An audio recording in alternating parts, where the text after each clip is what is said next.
Hey, Andy, welcome.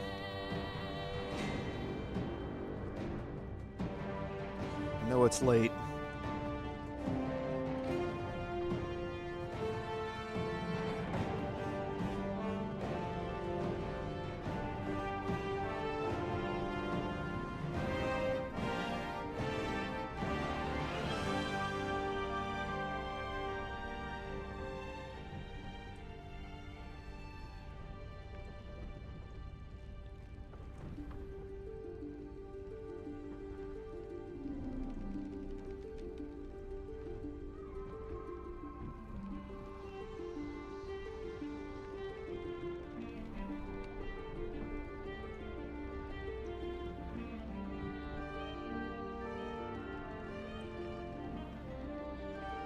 Yep, looks like it. Now we've got some others that are trickling in here.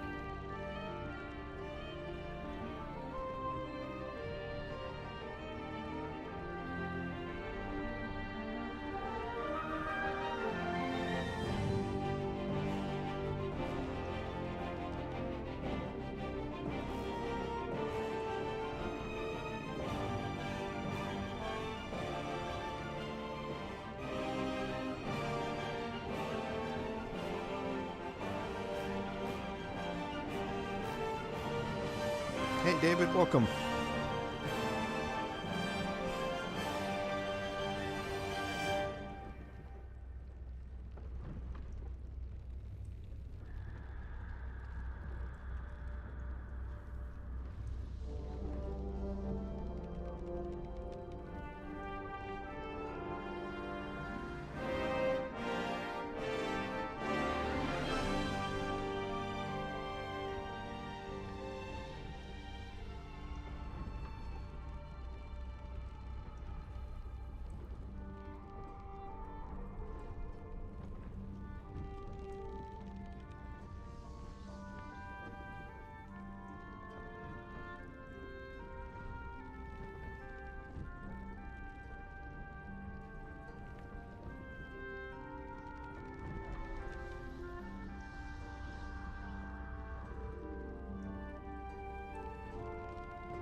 Yeah, we're gonna have a lot of fights this episode.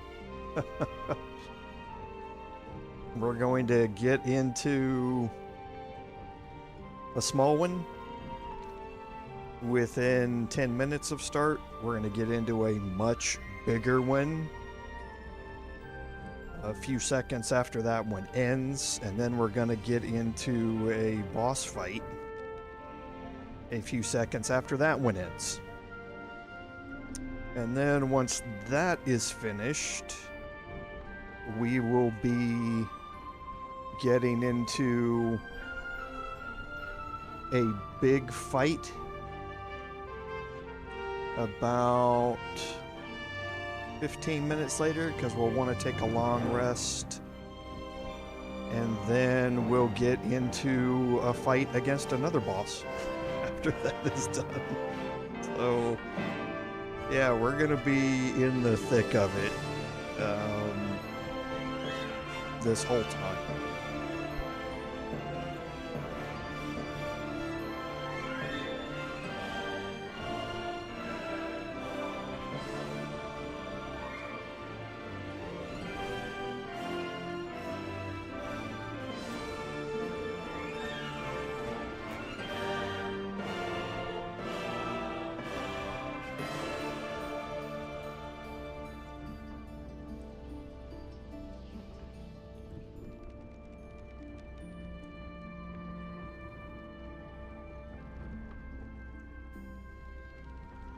Hey, Astamura, thanks for being here.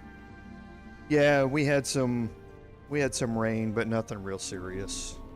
We're all back to normal down here, just kind of still repairing things.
boy, that's a name I haven't heard in a while.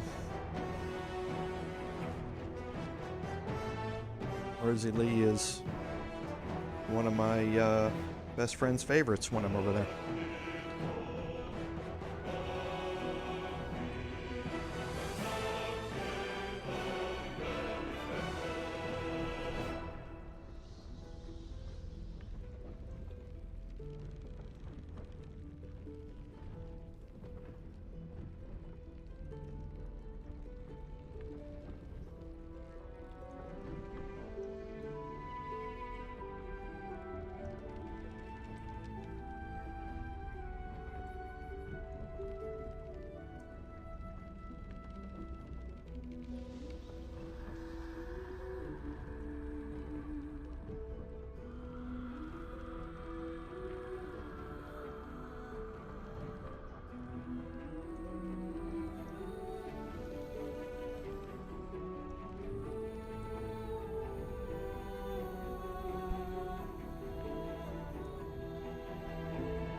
Oh, I didn't know that.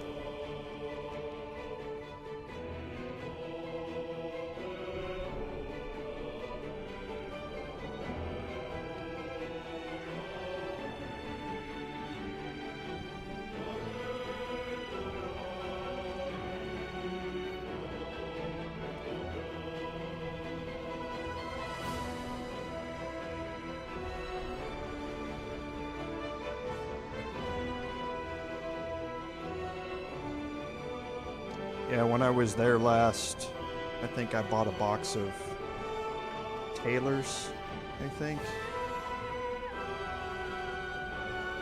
I haven't ever had Yorkshire, but seems to be incredibly popular.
Oh, nice.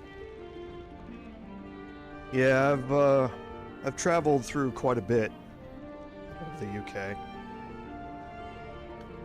but most of the time see my best friend in London, and then I always have to make a trip up to Cambridge. There's an American cemetery up there that I have to visit every time that I'm there. My great uncle's name is up on the memorial wall as one of the missing or lost pilots from World War II. So I always go up there and they have a little ceremony when I'm there paying respects.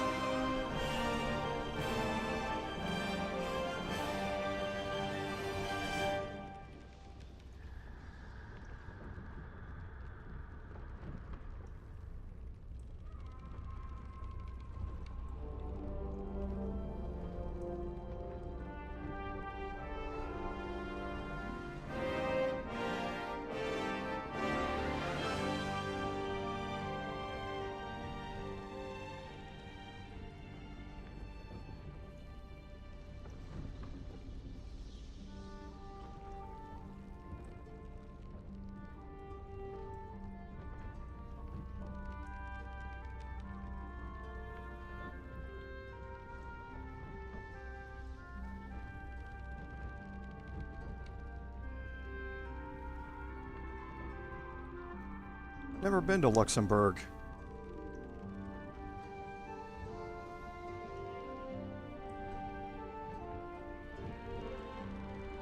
I've been very lucky to travel to a lot of different places in Europe, but unfortunately never made it to Luxembourg. Yeah, that's very true, Andy.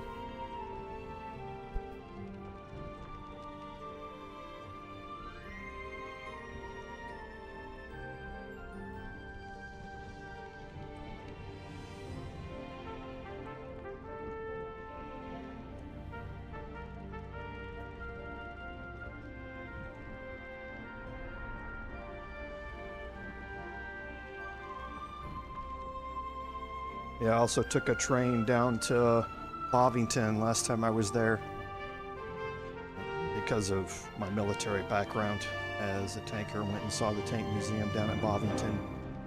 And yeah, like I say, been a lot of different places, and it was great that you can just go up on a train and go wherever you want.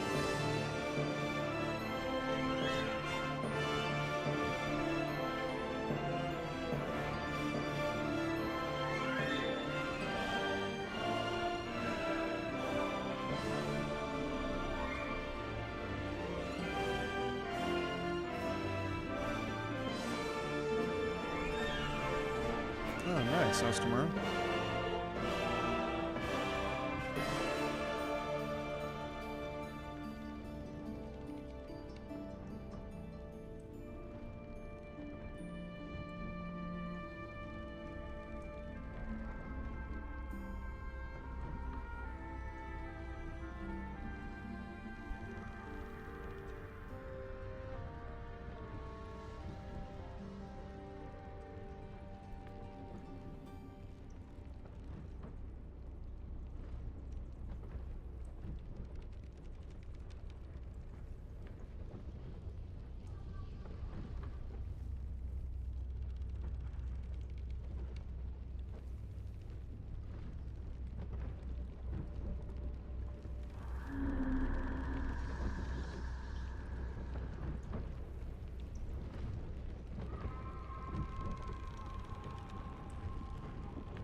Welcome everyone to today's live stream, episode number 46 of our Baldur's Gate 3 Bard gameplay series. I'm Commander Jorval, and I want to thank you for coming along on our journey today. So, not anything really to report on admin notes, so we'll head into our recap. The end of last week's episode was action-packed. We dropped down into the Iron Throne. We did manage to rescue all of the Gondians and Omelum, and we have returned to the surface on the submersible, and that's where we left it. So today we're going to jump right in here, and we're going to take care of a few conversations. Then we're going to head back toward the Steel Watch Foundry, and on the way we're going to make a quick stop based upon one of the conversations that we're about to have here.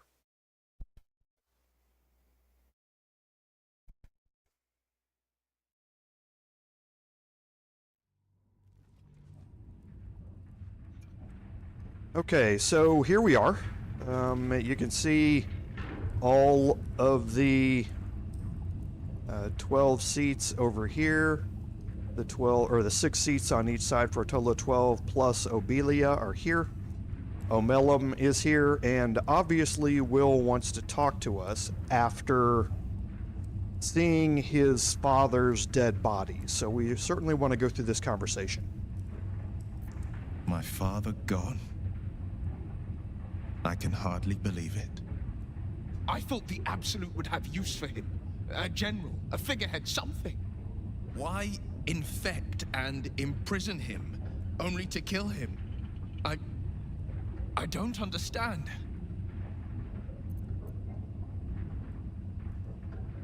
To see my father laying there, lifeless. I will make Gortash pay. I will make Orin pay. And I will make that godforsaken Elderbrain pay. Grand Duke Ulder Ravengard will be avenged. So Wyll is going to burn down the world, and I certainly don't blame him for the situation he's in. So let's talk to Obelia here. This is Obelia Tubin, and you should remember the last name. Sure. I want to have a word. I can't thank you enough. I was certain that place was to be my cold, wet tomb. You saved us. Saved us all. I thought it impossible, but you did it. We were kept hostage to control our families and the Steel Watch Foundry, to keep them building Gortash's death machines. Please. They need to know what happened here. They have no reason to obey Gortash anymore. If they rebel, it'll put a dent in Gortash's steel might.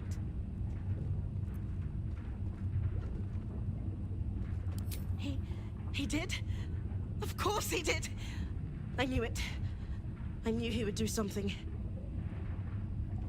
Okay, and then you obviously remember her father is the Gondian that was in charge of the foundry that we talked to, that gave us the mission to come down here and rescue everybody.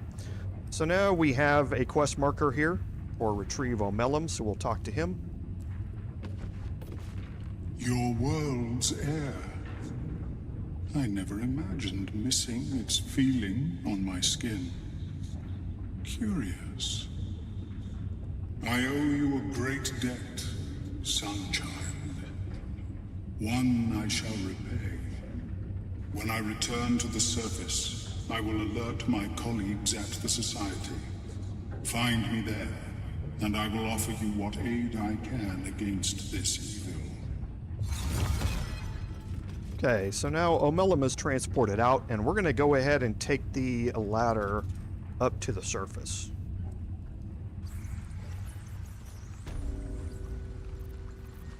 It's over! It's finally over! We're safe! Okay, and all the Gondians are going to begin coming out of the submersible one by one here. You can have more single-sentence conversations with them, but there's nothing else that really needs to be said out here or anything like that. There are a bunch more things you can search around here, like I've mentioned before. Moving in. We can go over here and talk to Red Hammer.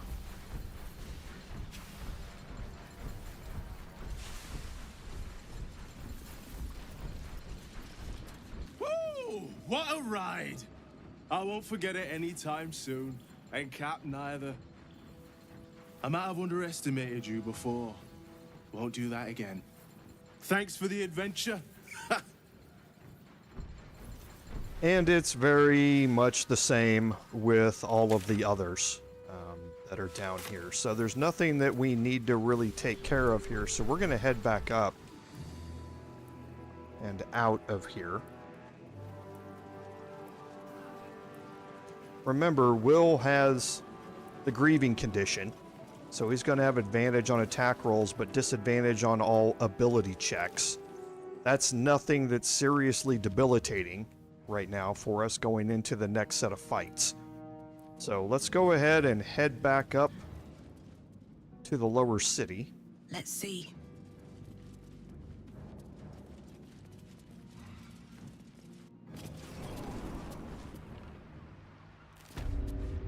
Okay, and here we are. So we're going to head out. Sounds worse than it is. I'll be all right.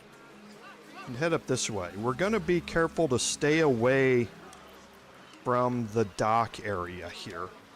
There's something else that's happening down there, and we don't want to get caught up in any of it. So we're going to head back up here. Cold. underneath the Blushing Mermaid. I've been worse. We're going to make our way back toward the foundry. Stories, get right here. The Brilliant country's never been so hot.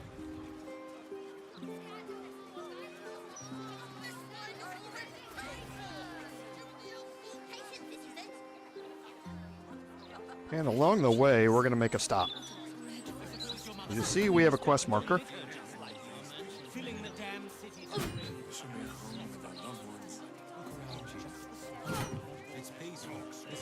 And that's here at the lodge.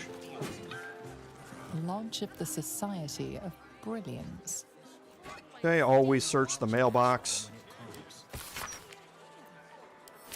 Okay, there's a note here, which you can read, talking about they don't want Omelum and Mind Players here in the city.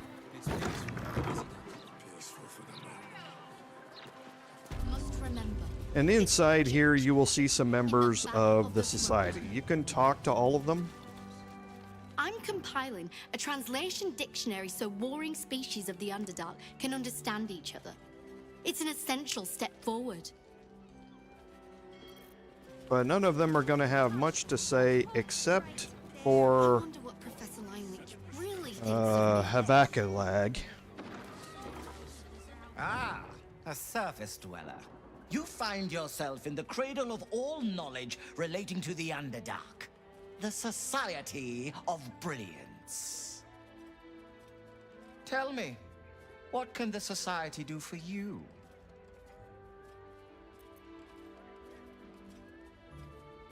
A wonderful research partnership.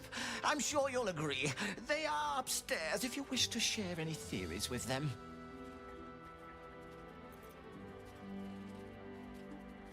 Yes, dear Lady Esther, one of our most reliable contractors. Though unfortunately, this particular request was too much even for her. I don't suppose you've stumbled across any Githyanki eggs during your travels. The Society will compensate you for any we purchase, of course. Okay, so a couple of options here on what to do with the egg. If you've already given the egg, either the Githyanki egg or the owlbear egg, to Lady Esther, then none of this is going to take place. And the Retrieve Omelum quest is not ever going to happen, because all of the Society of Brilliance is going to be dead. You have an option here, since we did not give Lady Esther the egg, you have an option here to sell the egg to them for 1,000 gold. We can also inquire on what we're going to do with it. Study it, of course. The Githyanki have been a source of great debate in the Society circles in recent months. You are no doubt aware that citizens of the Underdark are held in great suspicion by those who live above ground. Many believe us to be evil. The Githyanki face similar prejudice, but I believe if hatched in a less violent, more intellectually stimulating environment, the child can overcome its evil predispositions.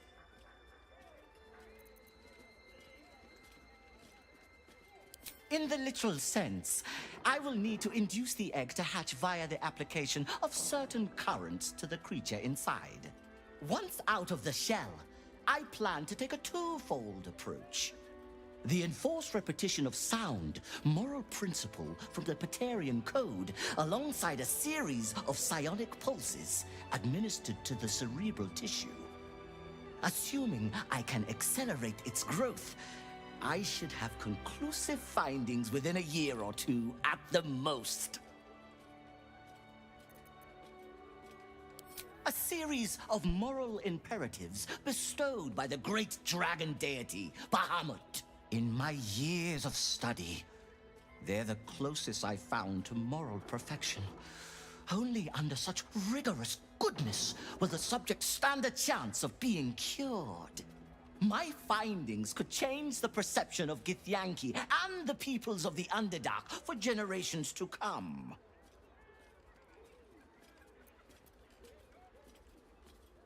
If the child remains evil after the experiment is concluded, it will be destroyed. Such is the fate of all you specimens. Now, I'm eager to get started. So will you sell me the egg? So you can see now that the whole reasoning behind what he's trying to do is flawed to begin with, and the execution is going to be even more flawed. And that's why if you give them the Githyanki egg, everyone here is dead, and you will find the child here. You'll be able to have a conversation with them about what happened and why it happened.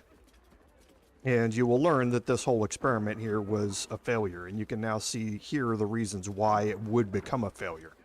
We have something entirely different planned for the use of the Githyanki egg, and we're going to kind of keep that a little close to the vest until later on. Then I will source another subject, and the experiment will be completed without your involvement. Progress may be delayed, but I assure you, it can never be stopped. Okay, so we're going to head upstairs. Indeed, I find I now have an irrational fear of deep water. And now we have both Omelum and Blurg here. It is pleasurable to see you. Your intervention within the cult's underwater complex was a timely one.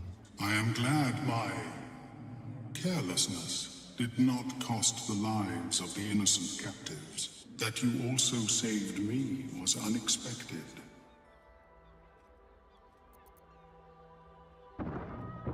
My meeting with you led me to a most unsettling conclusion.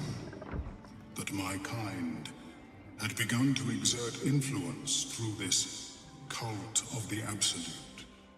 I felt illicit interference would not be conducive to this plane's survival. I sought out other infected individuals to ascertain the truth of my hypothesis. Unfortunately, I strayed too close. I was captured and transported to the prison in which you found me.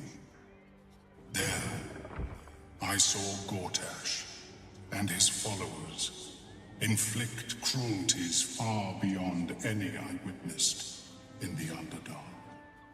I am grateful that you were spared such a merciless fate. I too feel some warmth at your presence. Your inclination to generosity is an admirable quality, one I wish to reciprocate. Blurg and I have consulted on the matter of your reward. We first thought to ask the denizens of the Underdark for their aid in fighting the cult. Alas, our influence there remains negligible. Instead, we have selected a series of items from the Society's vaults. Given my kind's involvement in creating this evil, it is only right that I do my part in helping you defeat it, or at least improving your odds. Okay, and we're going to get a reward here. Let's talk to Blurg as well. Omelum tells me I have you to thank for its safe return. We know the risks when we go out into the field, but to lose my friend in such a way would have been most disheartening.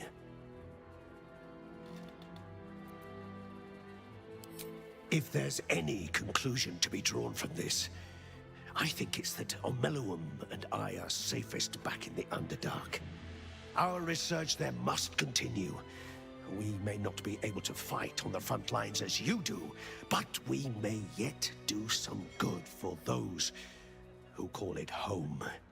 We'll depart when this absolute army is defeated. I understand you are involved in the matter. I hope our gifts will provide you with some meaningful assistance in fighting the evil Omeluum uncovered. Do let us know how you get on. You can trade with Blurg here. He doesn't have anything new, but you will have access to everything that you had sold him in the past, just like with every other trader that we have. So he's going to have some scrolls, some crafting materials, the items that we never purchased previously, like the Sunwalker's Gift and the Baneful that we didn't need, but nothing that we really want to sell to him or do anything with at this time. You can also talk to Omeluum. It is best I do not interfere. It is best I do not interfere. Okay, let me check and see. It is best I do not so during interfere his first further with conversation, events on the surface. when you get to a dialogue Return to choice, my research. you will It has be been able to neglected. click the trade button and trade with Omeluum. And you can buy the same things that you did previously. So you can see the elixirs of psychic resistance and that sort of stuff that you can purchase from him. You have to do that during the first conversation, though, if you want to purchase any more of them. We don't really need any, so we're not too worried about it. So let's take a look at the boon that he's given us.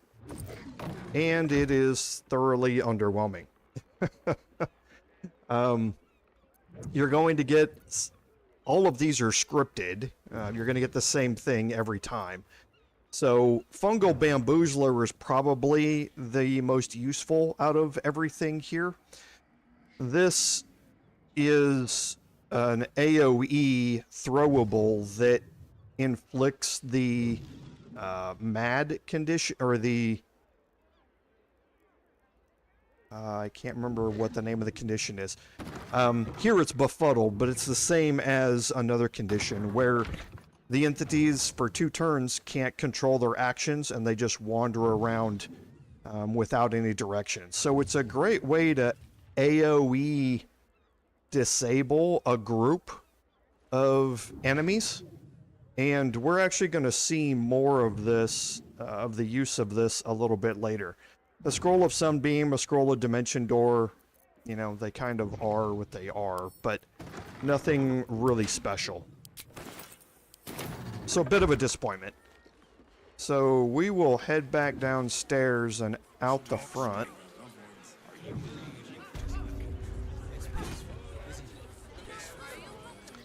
And again, continue making our way toward the Steelwatch Foundry.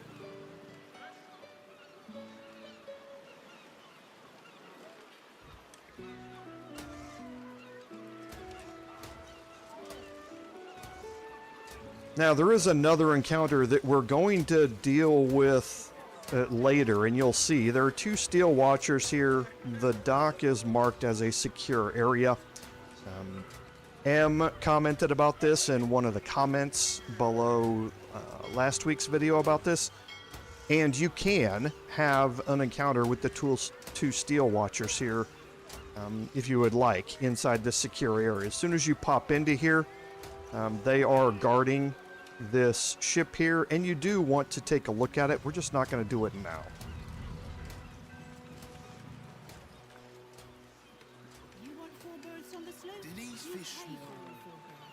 Okay, and now here, you want to be a little careful. The game can sometimes bug out a little bit here.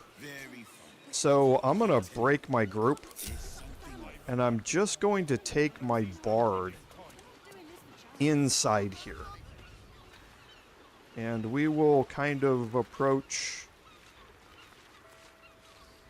a little bit at a time here.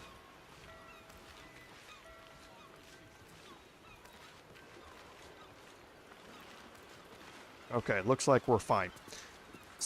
This whole area is a restricted area, so if any of the Steel Watchers or the Flaming Fist see you inside the gates, they will try and arrest you or kick you out.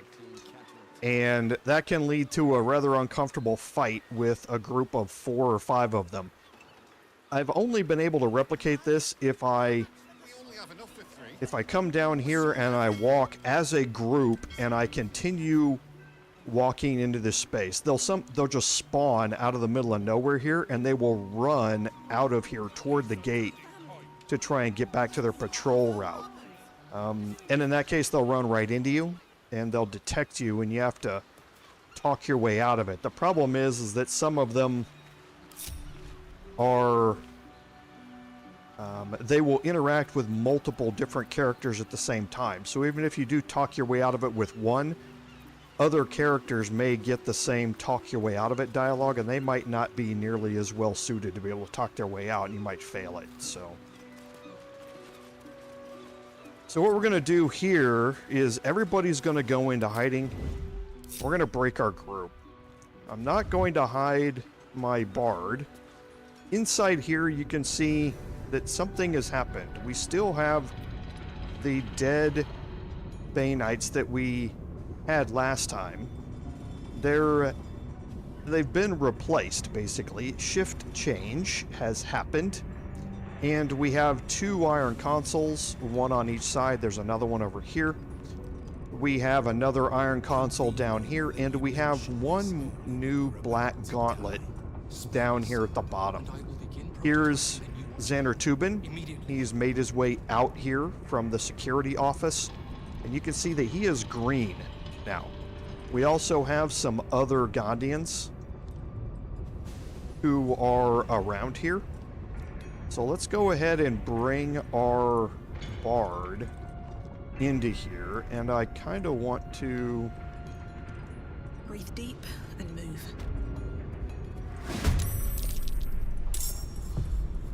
Okay, that's interesting.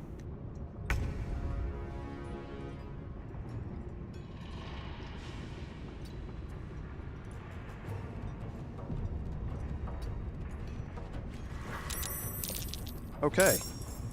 Not entirely sure why that happened. Normally, you get a conversation here where Xander Tubin tells all of the Gondians to rise up and fight against the Bay Knights. And that's going to be a common theme you're going to see, in that all of the Gondians are going to be green allies now, and all of the Bay Knights are obviously enemies, but that means that the Gondians are targets now of the Bay Knights, and that can become a rather large problem. Oh no. Jeez. I accidentally hit space.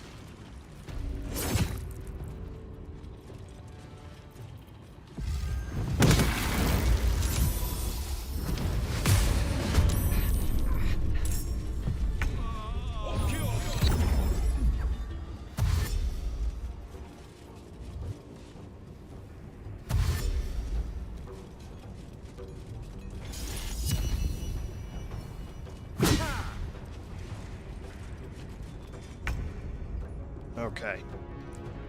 I really hate that too, that the space bar ends your turn. So I did manage to get back into the fight though here, and it looks like Drew has taken a hit here, which I fully expected.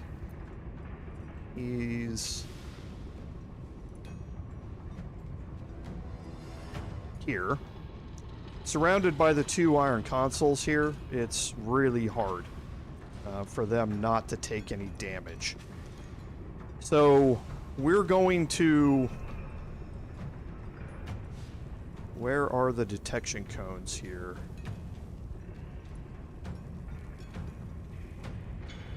Okay.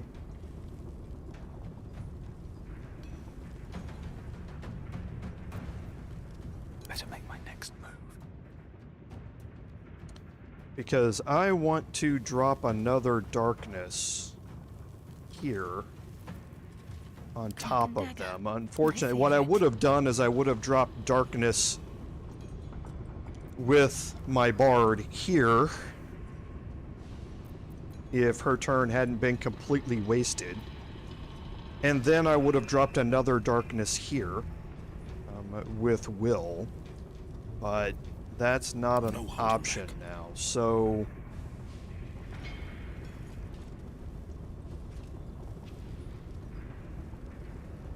the Fist of Bane is a problem for us as well.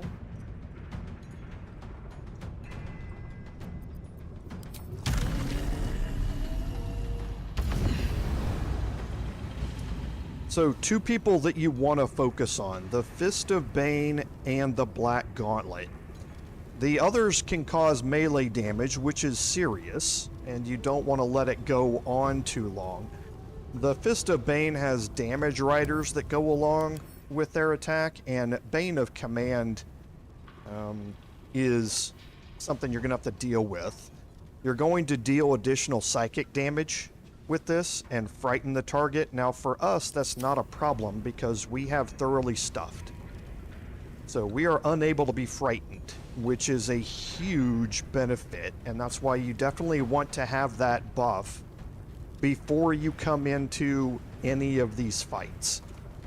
But I need to try and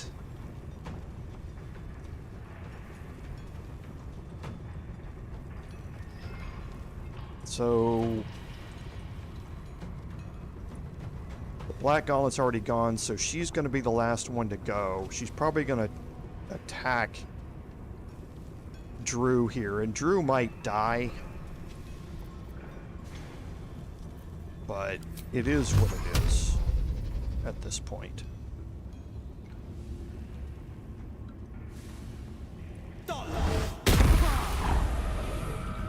Okay, now he's concentrating on darkness, so I don't want to break that by hexing anybody. So I was hoping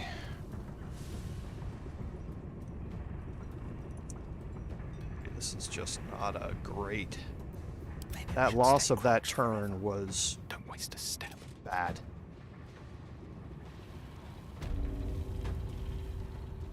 It was just bad.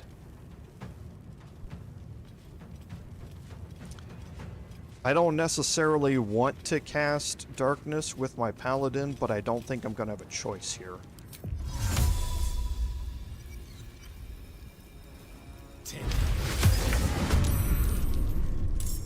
Okay, so now I can get in here and I can start attacking the Black Gauntlet.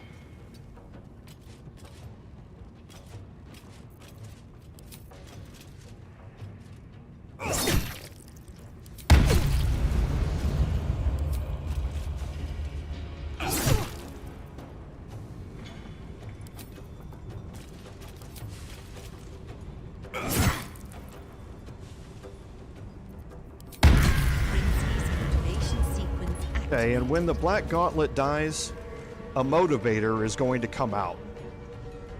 Now, the motivator will detonate on your next turn after it comes out. So, once it comes out, don't think that it's going to explode when its turn comes up.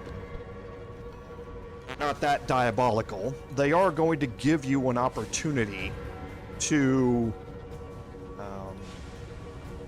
deactivate it. It takes an action to deactivate it, and your summons cannot deactivate it. Okay? One of your main party characters has to click on it to deactivate it. And you'll see, let's see, the Deva can see that it's a motivator, but there's no action icon on top of it. Never a dull moment. However, with my Paladin, you can see there's an action icon with the gears. I just don't have an action to be able to do it.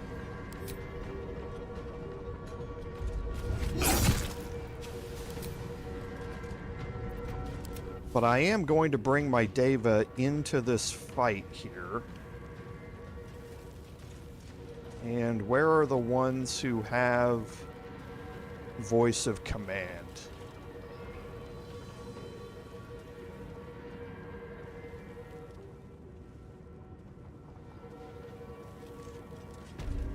Okay, so I can reach Gasper here with the Deva. Now, the Deva's not immune to blindness. And I forgot, once he walks in there, he's going to be blinded, which is going to initiate a condition, which brings him into combat. That's not a big deal, though, because I want him to go after Gaspar anyway.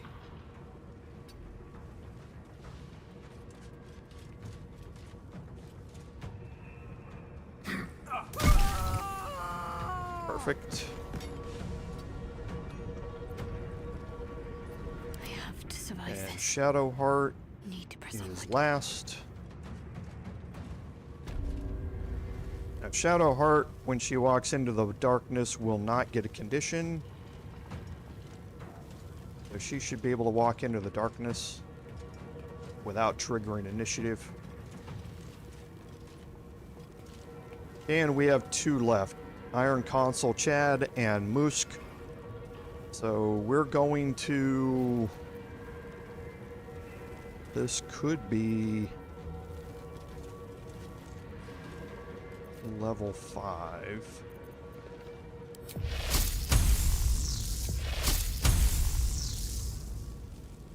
Okay, and I can place it where I'm getting them.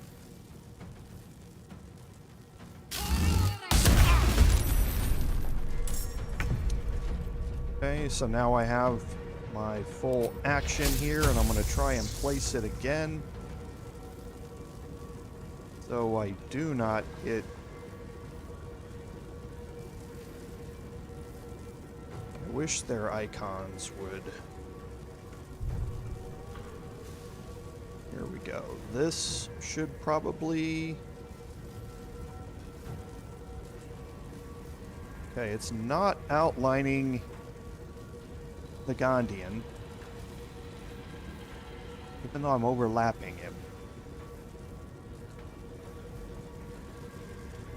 Because see, there it's hitting the Gondian, but there it's not. I don't know if I trust that, though.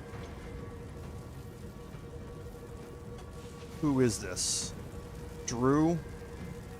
Drew, you're going to be an experiment, because I honestly don't care about you.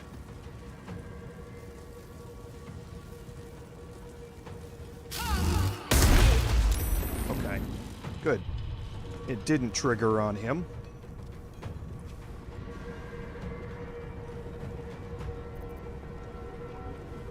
The blade will not bend.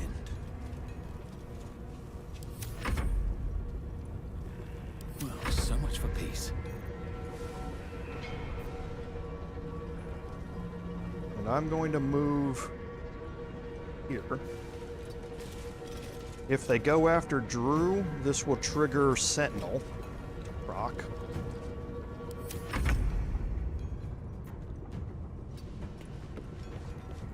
These boots have seen everything.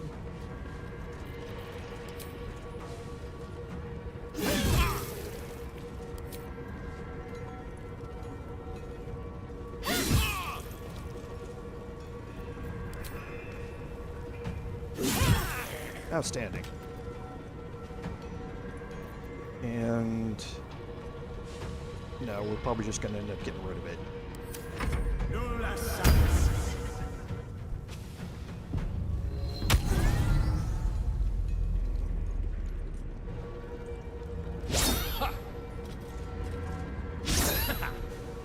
Even better, he attacked me.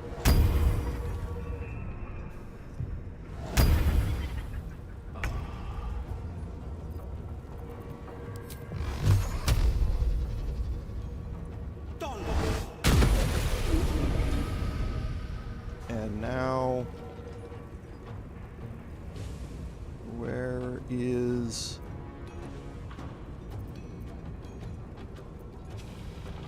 the motivator? Right there. Can't even catch my breath. That was close. Where am I needed? Still alive. So that's progress. Okay, so now we can talk to Xander here. No one stopped me yet. What happened to Obelia? Is she safe?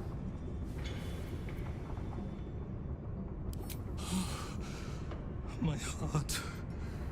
I thought her lost. I would give more than just my sight to keep her safe. Our destination is the Neurosita, the nerve center of the Steel Watch. Guide me there, and I'll do the rest. Okay. 2 ways to play the rest of this. If you do not have the Rune Powder Bomb, you're going to have to let Xander follow you. That's a mistake, in my opinion. Xander just makes things so much harder because he's just incredibly suicidal, like all of the Gondians seem to be. They just have zero regard for their lives. And you're going to see that coming up here in a little bit. I'm going to tell Xander to stay here. I don't want him mucking things up. And also, if you take him with you, the next fight we're going to get in is stupid. It's just dumb. And the Gondians that are there, if they die, then Xander is not going to want to help you anymore. And you're going to have to convince him to continue on and help you. And it's just the whole, like I say, if they had some sort of, even the smallest amount of preservation of their health sense, then I would take them along. They just don't. They're just horrifically stupid. So I'm going to leave Xander up here, and I'm going to tell him that I have a bomb. Your bomb will most certainly do the trick. Place it directly on the Neurosita, and then run like every fiend of the 9 hells snaps at your heels.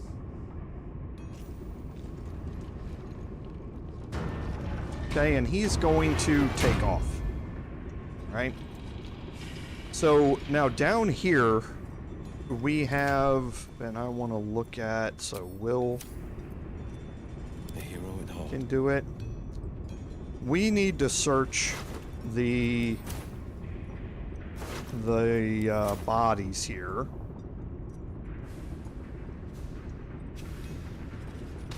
Because almost all of them have an incredible set of mail or armor to pick up.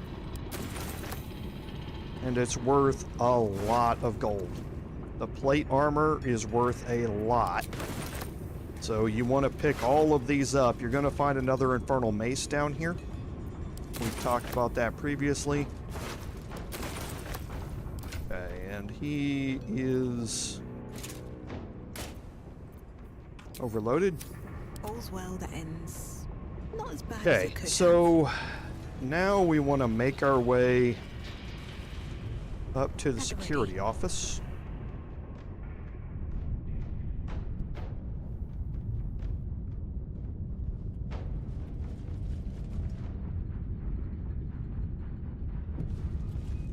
You can see our quest markers leading us down here.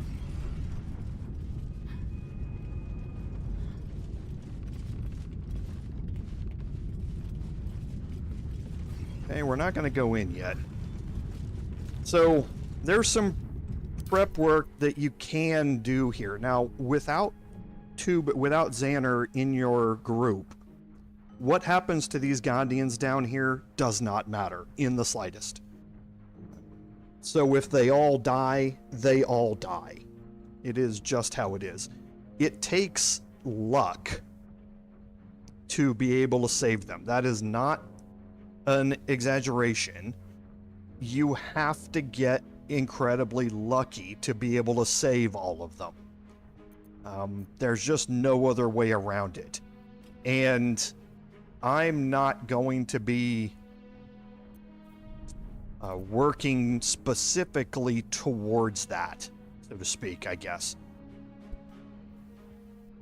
whoever lives here lives, whoever dies dies, and I'm not too worried about it. A couple of things one thing I am going to do though, is I'm going to get rid of Sanctuary. Sanctuary does not work. The reason for it is that because the initiative order, there are going to be something like 20 enemies down here, or 15 enemies, 15 to 20 enemies. The initiative order does not tend to play out in a way where, well, it has to play out perfectly for Shadowheart to be after the Gondians, but yet before the enemies, because they will not just take Sanctuary and then go sit in a corner. They will attack using 2 hit point damaging attacks and that sort of stuff and waste the Sanctuary. Sanctuary is useless down here. One thing that might not be useless that I haven't really tested is Feign Death. You're resistant to all damage except Psychic. And Feign Death is not a concentration spell. So they're going to get a wisdom save for this, but it may work out that I can put one of the more vulnerable ones into Feign Death, and even though they can still target him, target them, the damage might be low enough that they can survive it. So I'm going to prepare that. The other thing I'm going to do is, I believe I have another scroll of it. I do.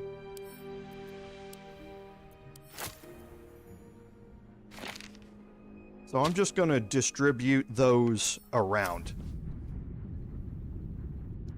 I tend not to waste my actions on it, but because what really determines this fight is the initiative order, and you're going to see how that plays out as we go into this. So I have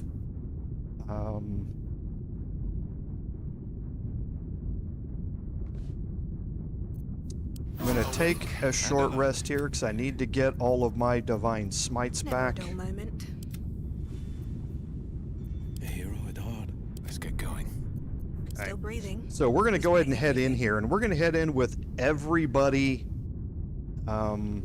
heads up. And the reason for that is that the initiative order, like I say, is going to be very important to determine right off the bat.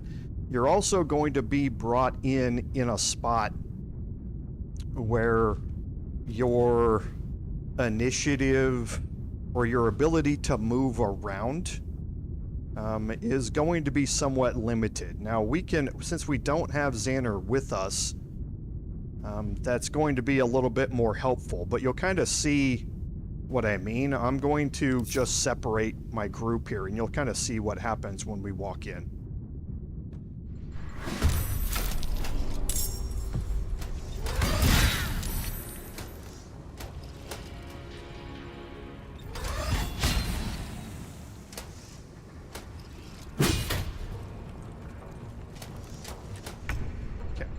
So you can see here that there's a very, very small area here in which you can appear and not be in a detection cone. So it doesn't really matter as much because you're not going to be able to approach this and get into position without getting into combat much anyway.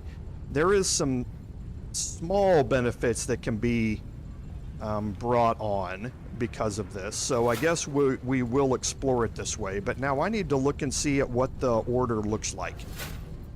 So the Gondians normally roll really well, and they have here as well. We've got a Fist of Bane back there in the back and an Iron Console here, which are going to roll, but we've got a Gondian down to our left, another one down to our left, and then this one back in the back. and then him. Okay, so the problem areas are here. We have 2 black gauntlets. The 2 black gauntlets here are able to cast Spirit Guardians Necrotic, and that's a problem. They can do a lot of damage with that, and the Gondians who are down here are already at half health because of it. So protecting them from that is going to be something that we want to explore, and the way that I'm going to do that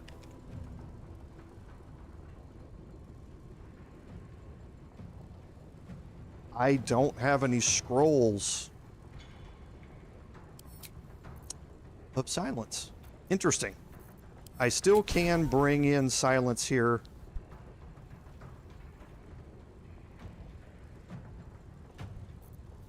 Through Shadowheart. I just would prefer not to have to use her action for it, but I don't think I'm going to have any choice here. So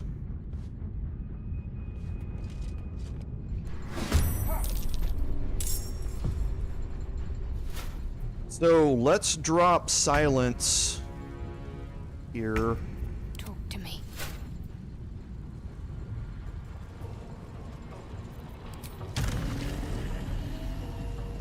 First of all, let's see if I can get there. I can. So let's fly here. We'll drop silence on all of them. They're already blurred? Yes, they are. So we'll drop silence here.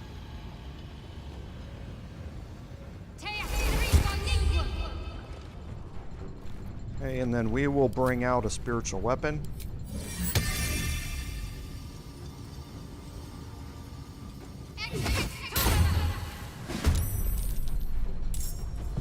Okay, and now the Deva.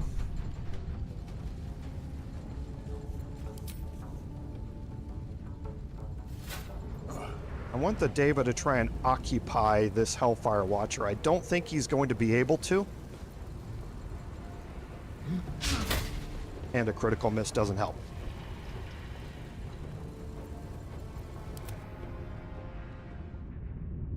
Okay, so we're going to bring Wyll in.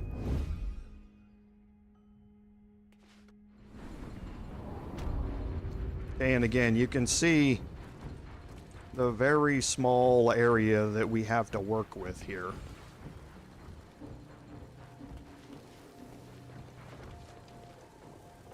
Okay, and Wyll is going to drop a darkness here. Actually, I would prefer it to be here.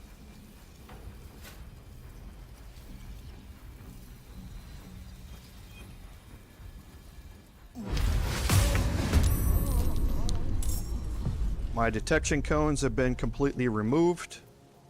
Can't even catch which my breath. is great.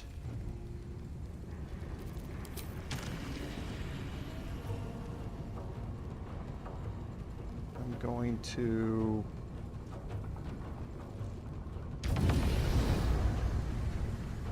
move here.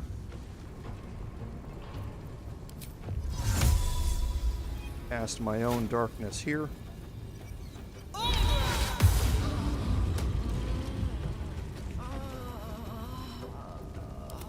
Now I'm going to bring my paladin in.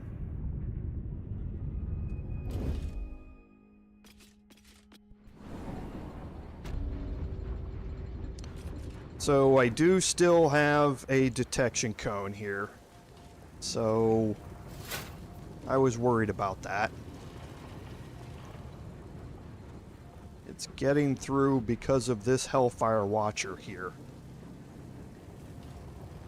So I'm not going to be able to make it. down here.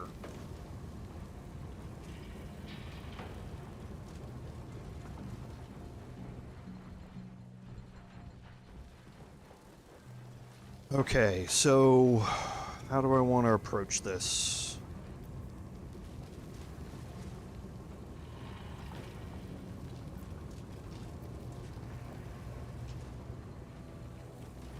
Okay, I really wish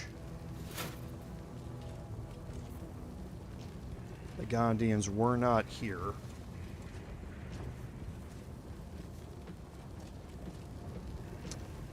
I'm going to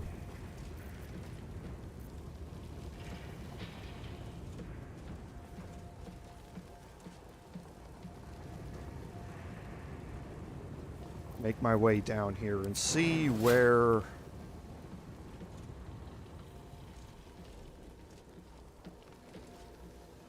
I wonder.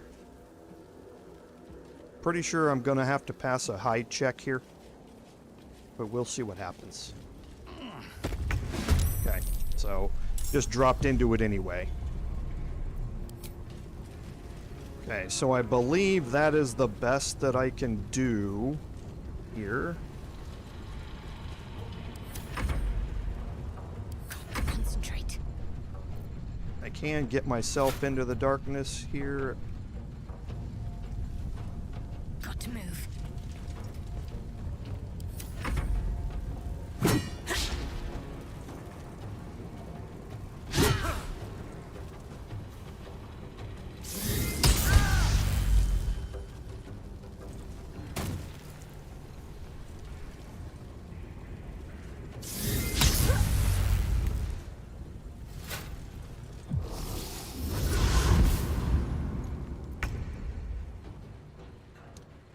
Okay, so now for Wyll.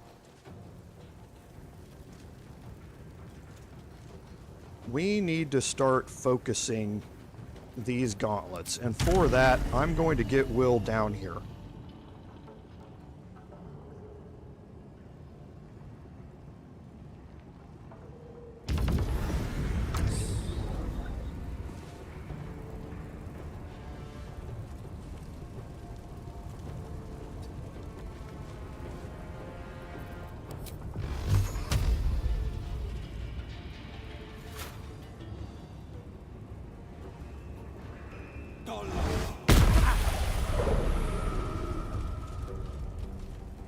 Okay, we're going to action surge. Drop one more here. Two more there. Okay. Now we're going to quicken spell.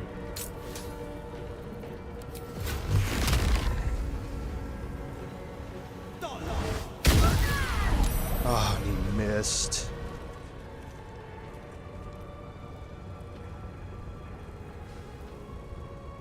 Okay, well that's a problem. Because they're going to cast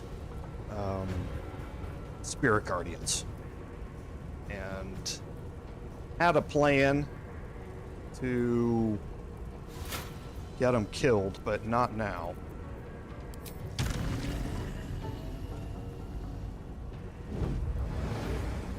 Oh, they can't cast it because they're silenced. Okay, good. That's not too bad.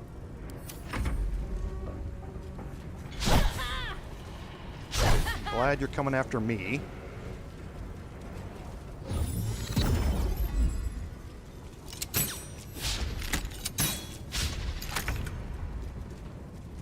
Okay, so we're getting fairly lucky with the misses here.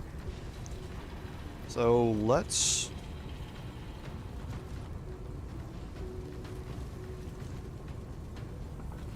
Already gone. Let's try and concussive smash here. Actually, we'll do it on the Black Gauntlet. No choice but to keep going. Okay, and now for me, the Hellfire Watchers are not actually the biggest threat at this particular time. It's everybody else. So there are just too many of them. We need to start dropping the enemies, the number of enemies down. And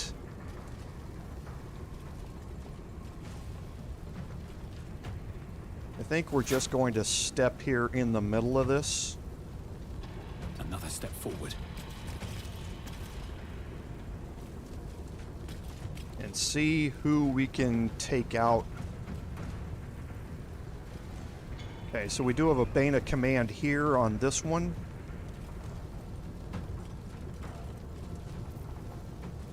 Okay, so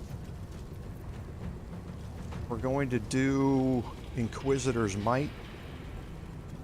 I would actually love to cast Command, but I was going to wait for my Bard on the next turn to do that.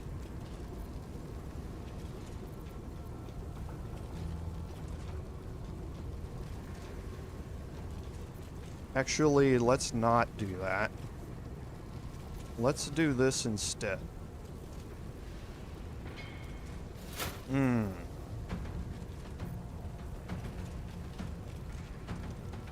I would actually prefer to take them out, but this might be a better use of this. We're going to use our lightning arrow ability here.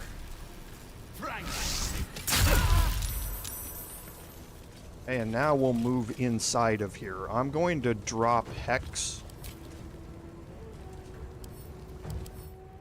None of them have resistances to this.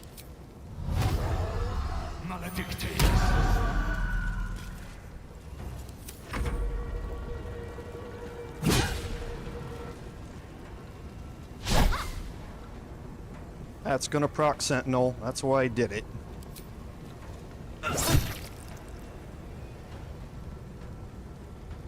And I won't need to react with her or with him yet.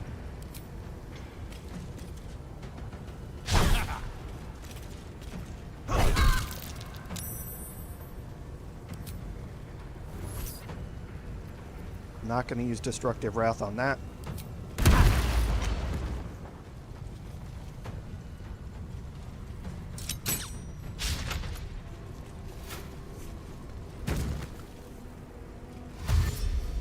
Prinsky's motivation sequence activated.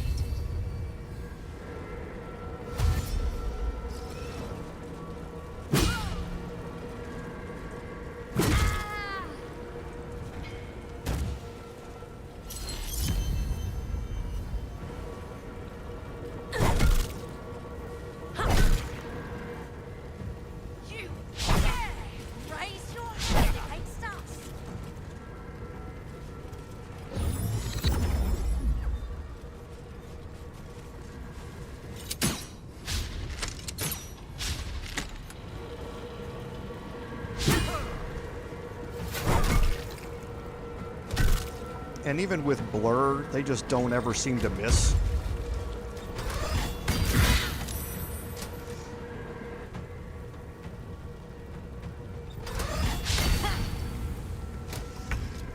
Okay, so now I have 2 motivators that are active.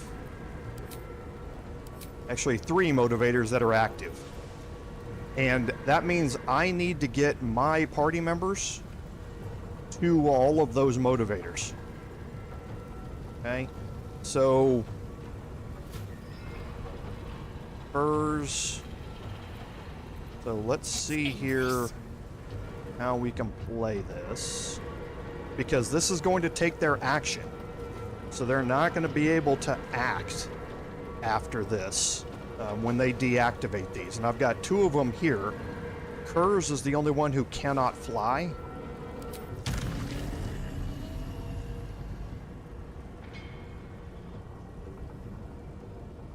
But what I'm probably going to do here, yeah, let's haste over here, or let's fly over here.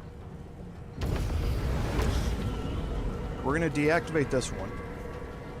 Oh no, okay, stop. And now,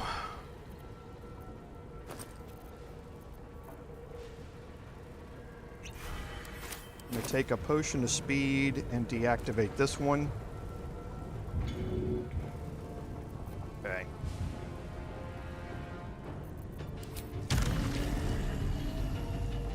I don't care about the attack of opportunity. We'll just see if it misses or not.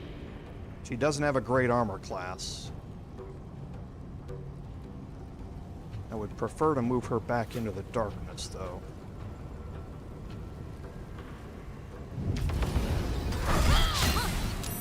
Okay, so she missed one.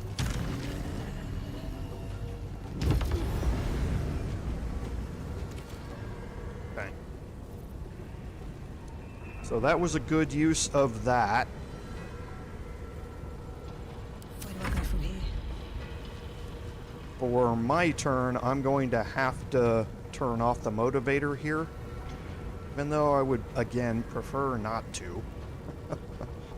I don't think Kerz can reach it on his turn.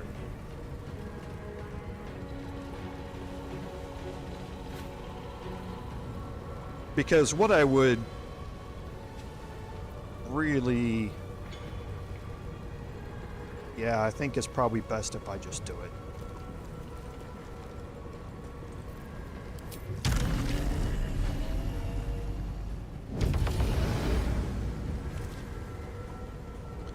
So that's all three motivators down. I don't have to worry about any of them. Okay, so let's just move in here and keep taking these attacks from these two.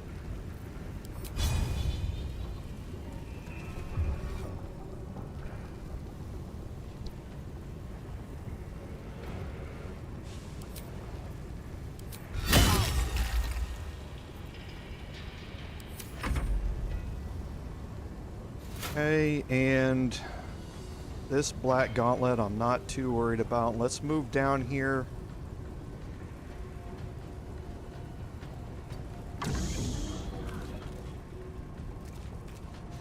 So he's last in the initiative order.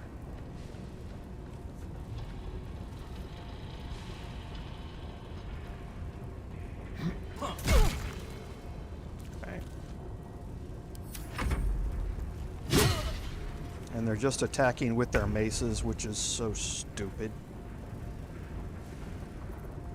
They can cast Lightning Bolt, believe it or not. And you can get really, really lucky with them.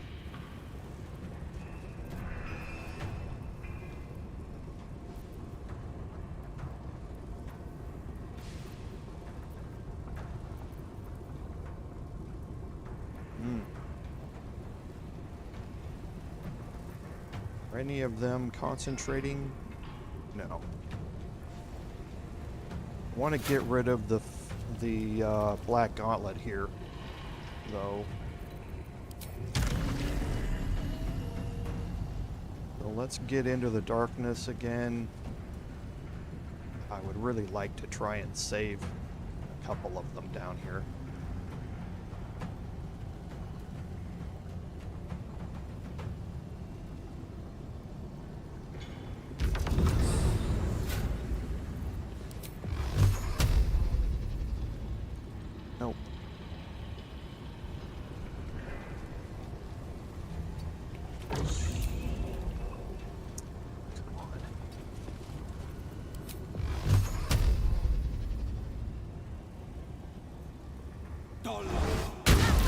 Oh, and you missed. Come on. I just can't kill that black gauntlet to save my life.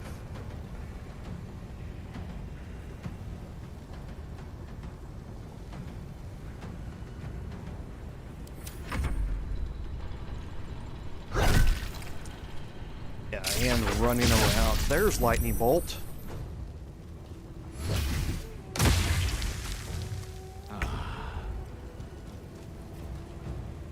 Okay, so let's see who we can take out here.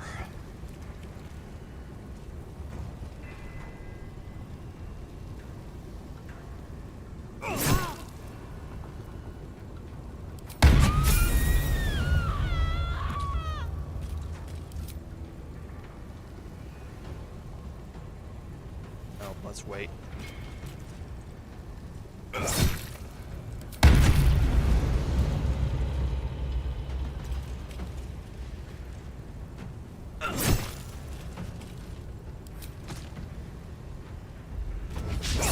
Oh, of course.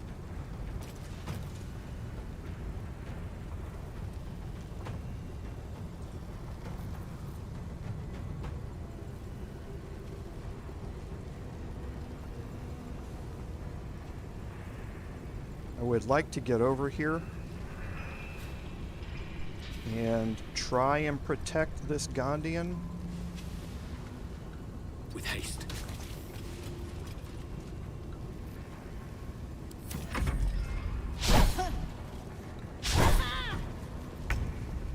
Perfectly fine with you going after me and my 26 armor class.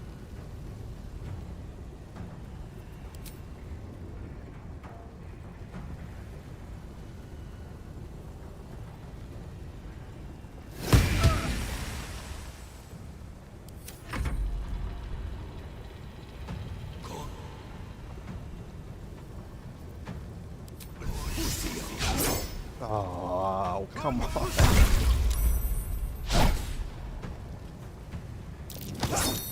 That's the worst of all possibilities. I mean, come on. I moved him there so that I could get an attack of opportunity from Polar Master while he's coming in. It misses. And then they shove me out of the way, so I'm not going to be able to protect him when the next one comes in.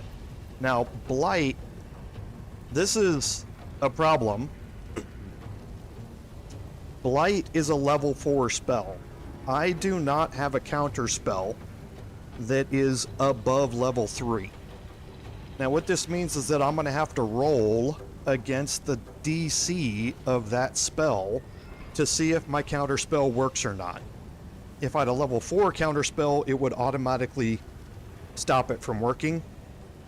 I don't have a level 4 counter spell, so I'm gonna have to roll against it to see if it's gonna stop it. And it did not. Blight is the problem. It can cause a huge amount of damage, and here comes another one. So they just go around killing everybody with Blight. So that's why you focus them down as soon as you can. Everything is just going horrifically wrong on the rolls. I can't kill these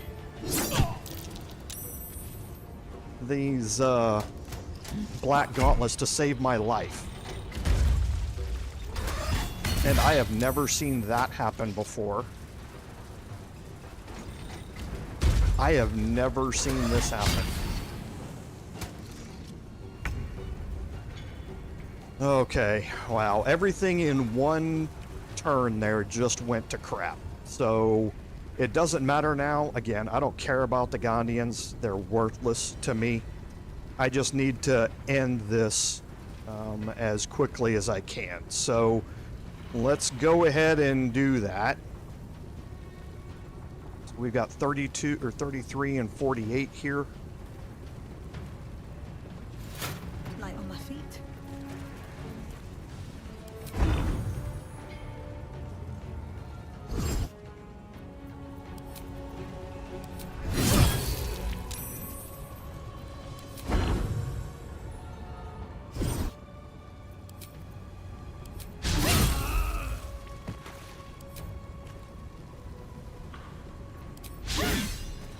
Of course, I'd have 2 misses.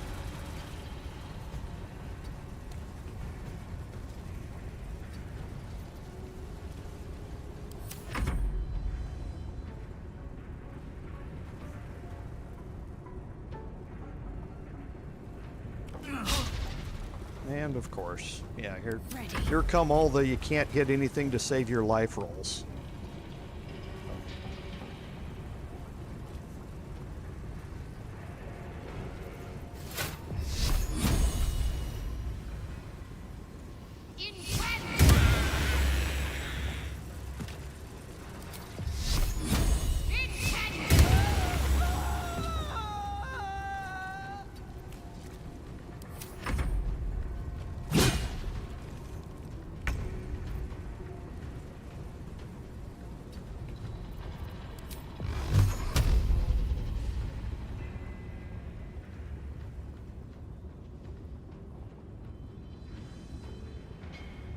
Okay, let's have Shadowheart drop silence. It's not going to matter anymore.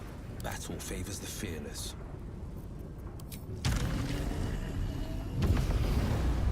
See if we can sneak an Elder's Blast through here. We can.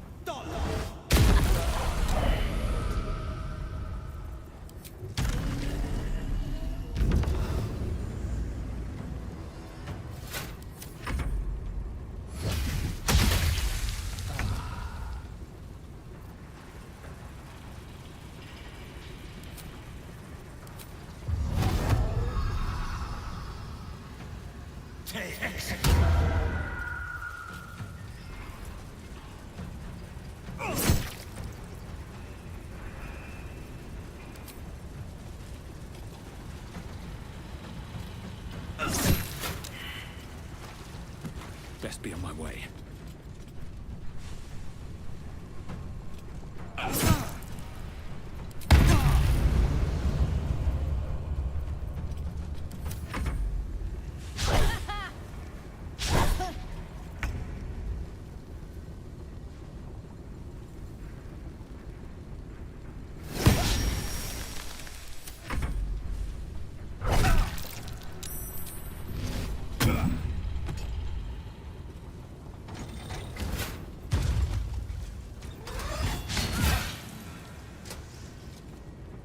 The Gondians dying now would actually make this a lot easier, because I wouldn't have to worry about them messing things up later.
Okay, so easy enough, it looks like. He moved back down here, which is going to make this fairly straightforward.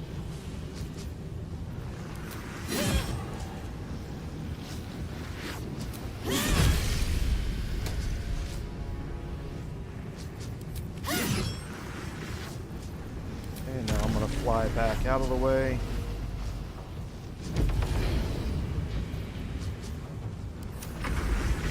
The Deva is just going to fly out.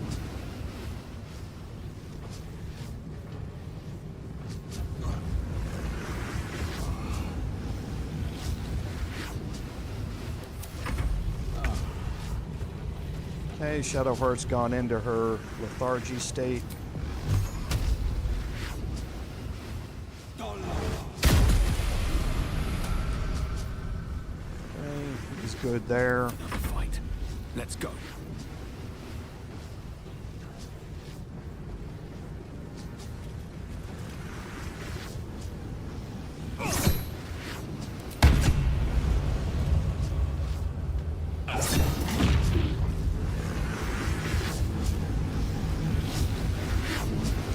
looks like that should end the fight.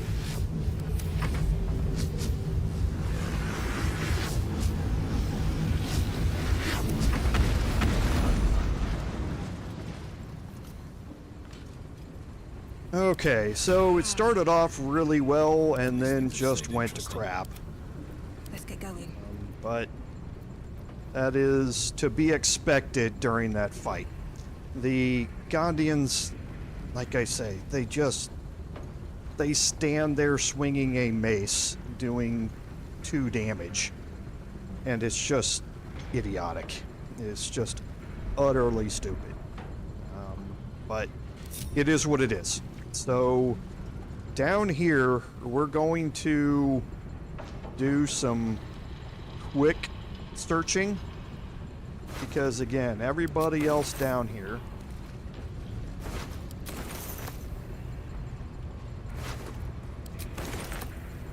what was he wearing? Oh, studded leather armor +1.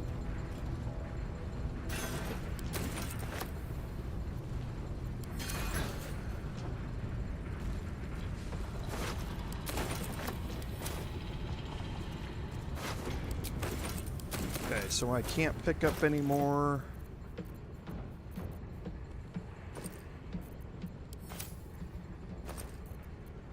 So actually, those backpacks are reversed.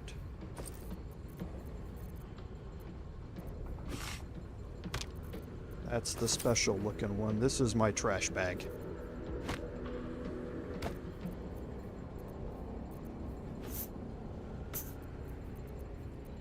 So from here, mace, all of that is trash. That is trash. Add to camp. This is trash. Potions. This goes into the arrow bag. That goes to Wyll, and this will go to camp. There is work to do. Okay, and then Shadowheart has space, so we'll search the rest of these.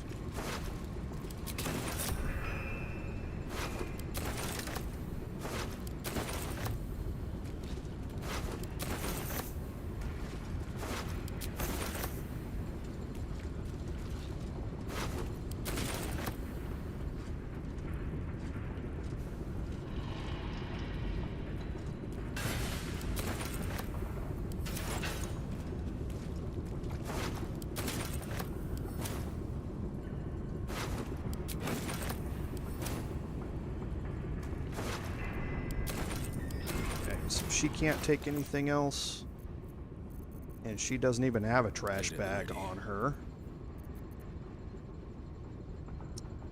Okay, wow, I just don't have any trash bags. There's one. Of course.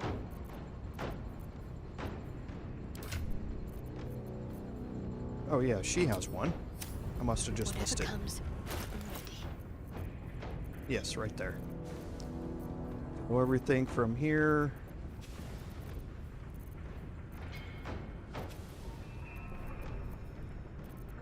Down. Trash bag. Then to camp.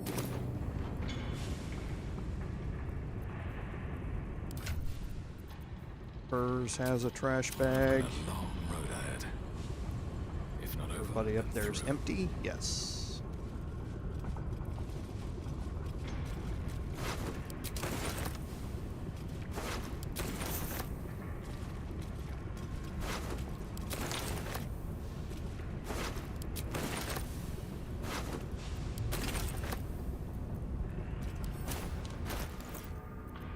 Okay, so from here to here.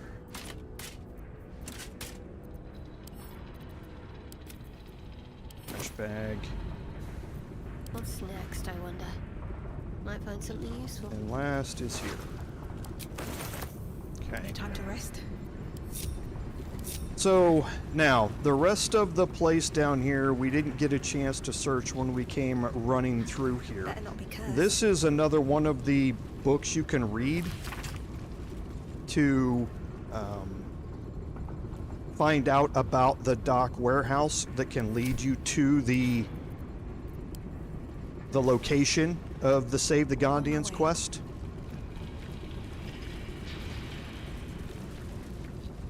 Okay, down here are some random things that you can pick up. There's always some ingots over here. The gold ingot is particularly valuable.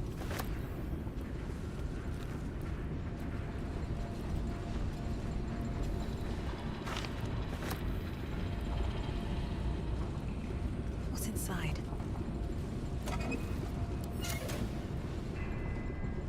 Up here is where we were previously. Up in this area here. This is the control center. We are going to head that way here in a second. But up here on the table is another Mind Flayer parasite. And there's some other stuff that you can search up here. The inscription reads, "Fresh supplies for the Steel Watch, courtesy of Necromancer Balthazar." So you're starting to get something weird here. There are bodies with their heads missing. And here, you're learning that orbital trepanation of the cranium can be completed using a drill. Ensure the surgical tool does not pierce the rest of the brain. So make full use of the motivator should the Gondian artificers prove unwilling. So, Balthazar was involved with some of what's happening down here, and we're going to learn a little bit more about that, but over here, there's a brain jar. So they've been extracting brains from bodies. They've been putting those brains in jars. Well, what have they been using the jars for? Okay, interesting question. Sharp as ever.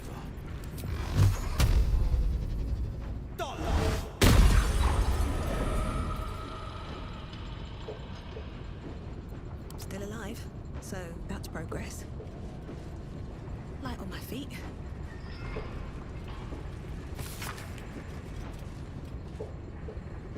Okay, so they're delivering steel watchers, and the Gondians were almost at the end of their rope here.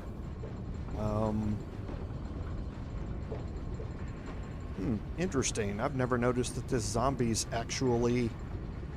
Let's get this over with.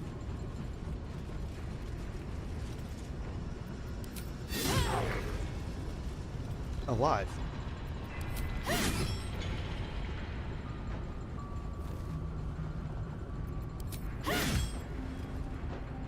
Okay, that's interesting. It's got undead fortitude.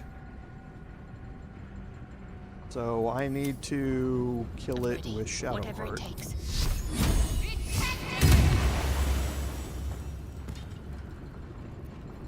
Okay, Right. interesting. I hadn't realized that that zombie was actually still in play, so to speak.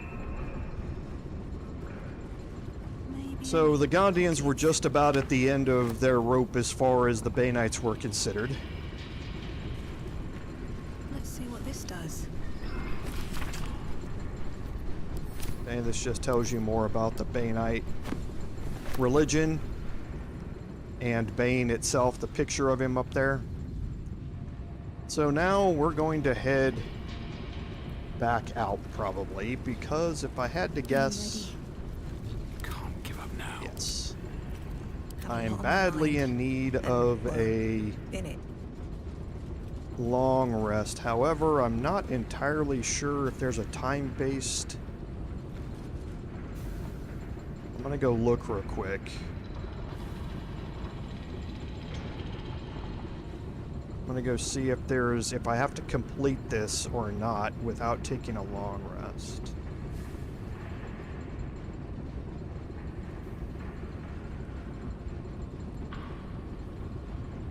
So I'm just looking, give me just a second. Yeah, I don't think there is. So we're gonna make our way back out of here.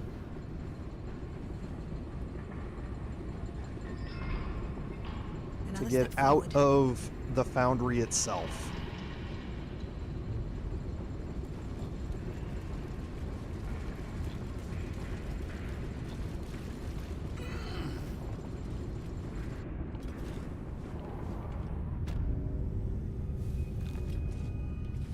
Because the entire foundry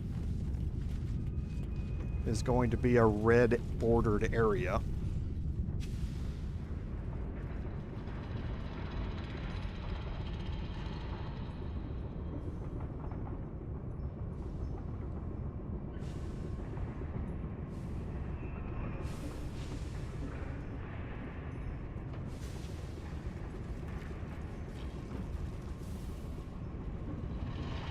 I'm gonna wait here and again kind of be careful because I don't want If not over, these then through. flaming fists to spawn. Okay, so they didn't. I don't need any attention right now. Okay, so we're going to first do a series of level ups. You can see that we've gotten enough to be leveled up to level 12 here.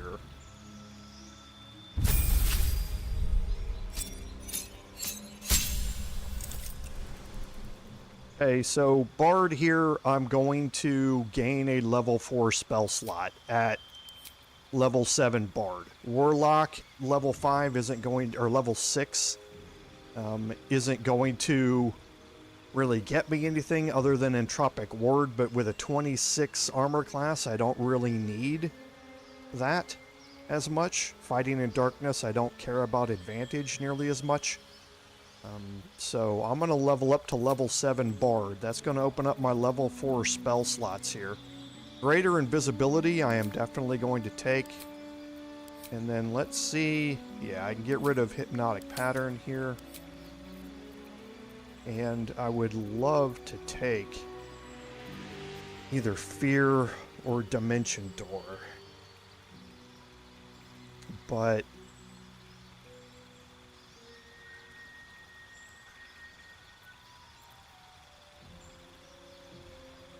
I think I am going to take Dimension Door.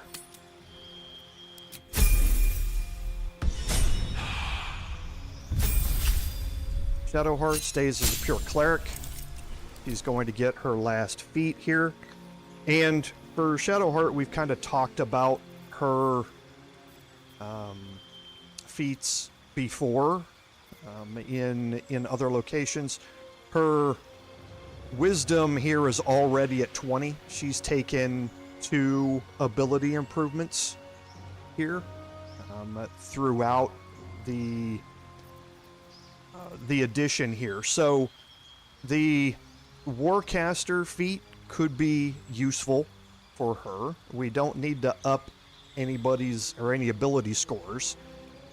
We could take Resilient to gain proficiency in Constitution saving throws. That wouldn't gain us an additional Constitution hit point boost, but we would get proficiency in it. Warcaster gaining advantage on those is probably the better choice if you're going to be going down that route. However, for me, I'm picking Alert, and there's specific reasons for that I've taken as a Tempest Domain Cleric with her. I want her going up in the initiative order as much as I possibly can. At Fighter level 2 for Kerz, we gain the only reason we took a Fighter dip, and that's for Action Surge.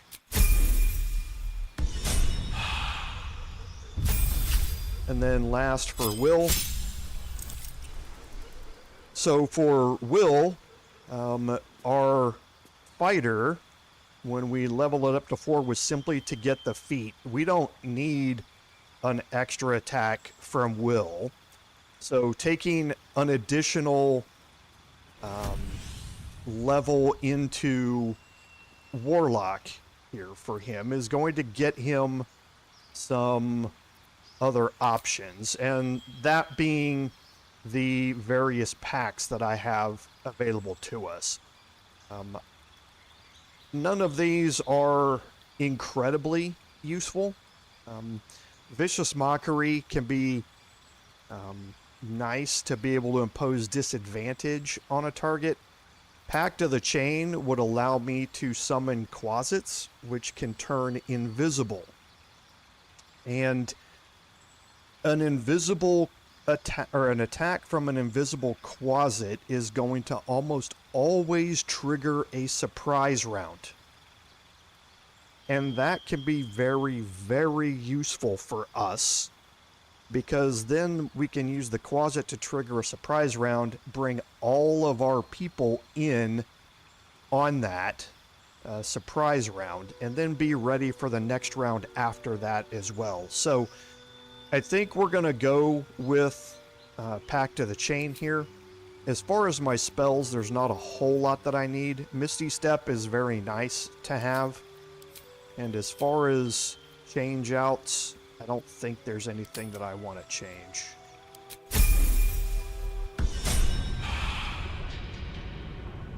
Okay.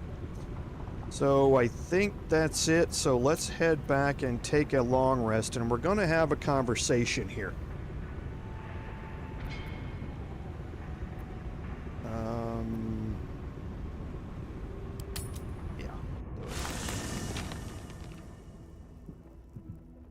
I also want to drop a save in here.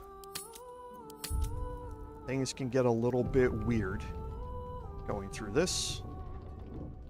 One day I'll Okay, catch a so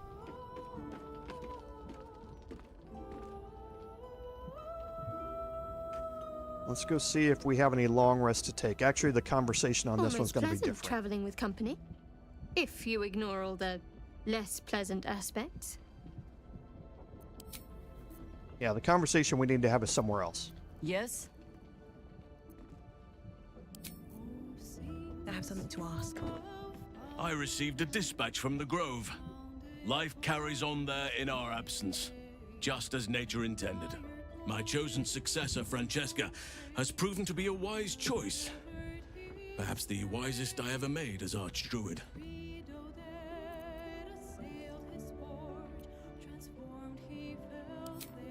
One grand victory may not be enough to absolve a host of small failures. That is where true leadership lies.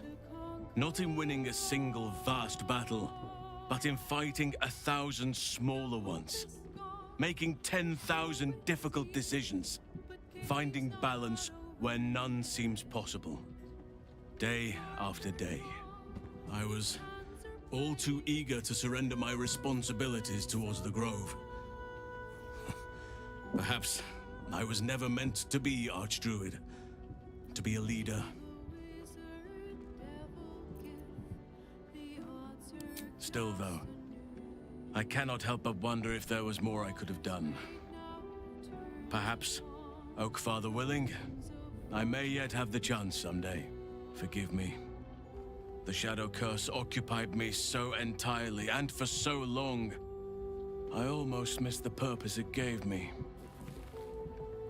Now I must find a new one.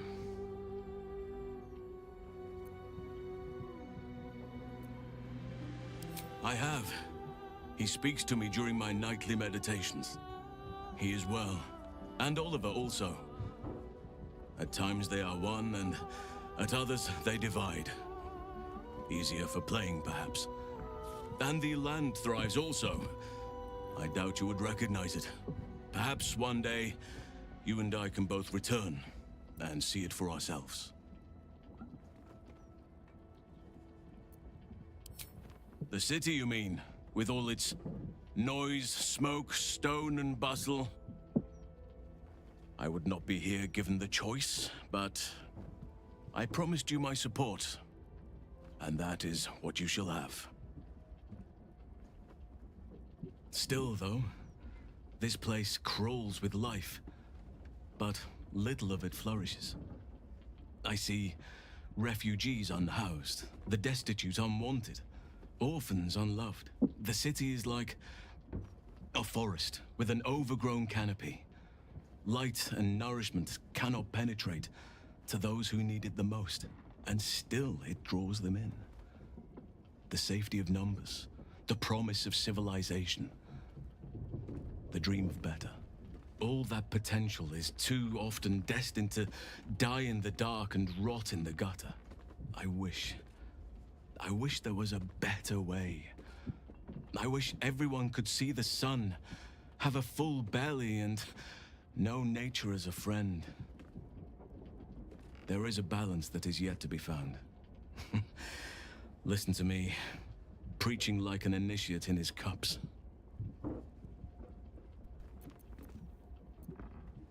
Yes, I hope so. But we have a battle to win before any of that. Okay, so nothing there. Let's talk. Okay, I actually did mess this up a little bit. Because I wanted to have a conversation that was going to trigger this long Copper rest. for your thoughts.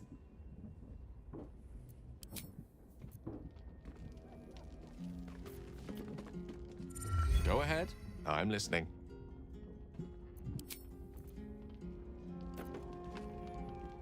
What can I do for you, my friend?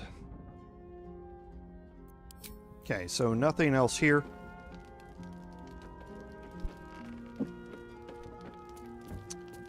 So we are going to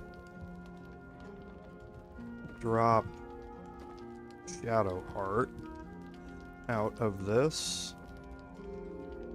So we're going to go have our long rest now. I don't think... Yeah, I can't. I have to take my long rest.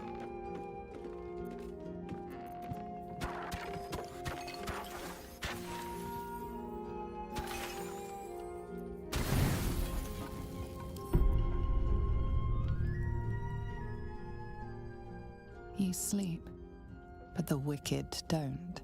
Someone is here to disturb your rest. Get the hells away from me!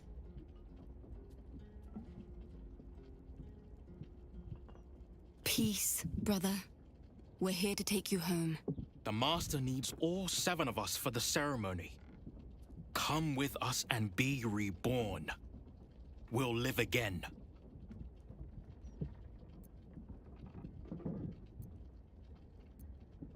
The rite. The Master needs him. He must attend. Oh, I'm well aware of what the Master needs. But don't we deserve better? Better? What do you mean, better? After all these centuries of torment, I know what you all want. More than power. More than to walk in the sun. You want to see him dead. The rite of profane ascension will be mine. And he won't see a scrap of its glory. I am going to complete the ritual as the Ascendant, and then I am going to kill him! This is your chance. Stand with me. Name me your new master. We will get our revenge. And you will all live again. His liar's smile spells danger. He knows full well that his kin will die in the ritual, but if any of the bearers of the scar die before the ritual begins, he will lose his chance to perform the rite himself. He needs them to run willingly to their deaths, thinking they stand a chance against their master.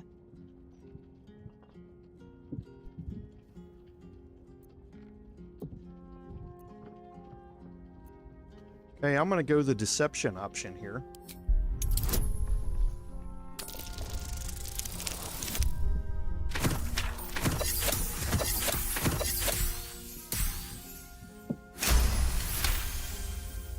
You're free of him.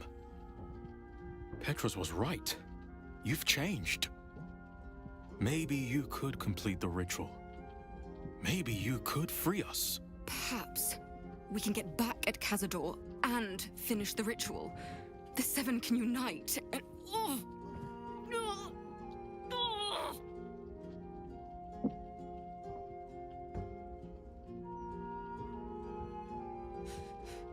The bonds hold. He owns us. We have no choice. We must obey. Get out of here, Astarion, before...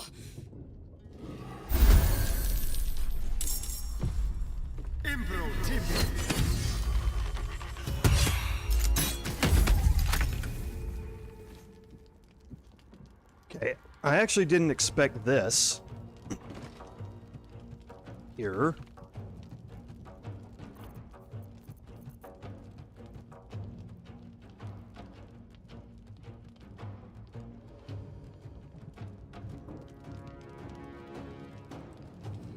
That's interesting. I'm gonna have to go look into this.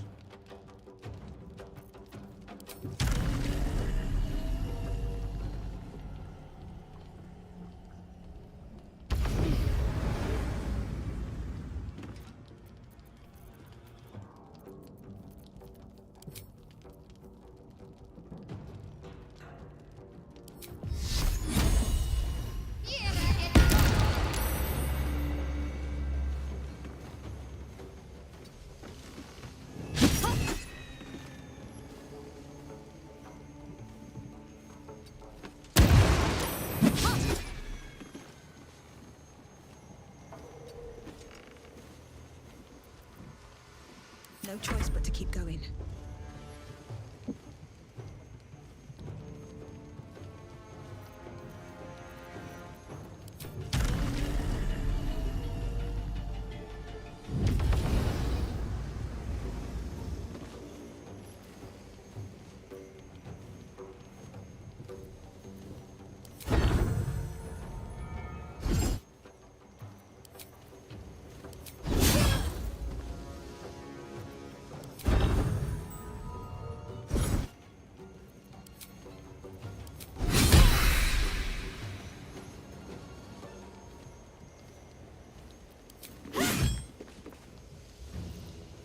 This is my time.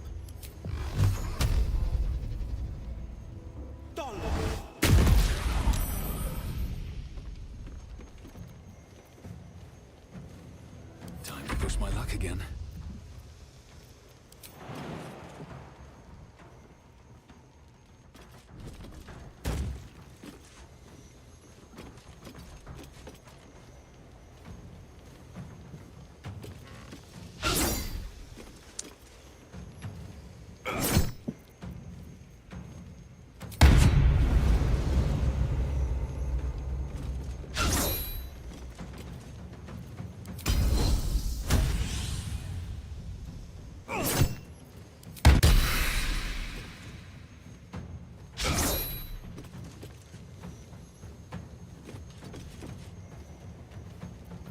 What now?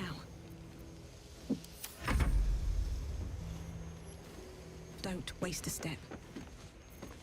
Where do I go from here?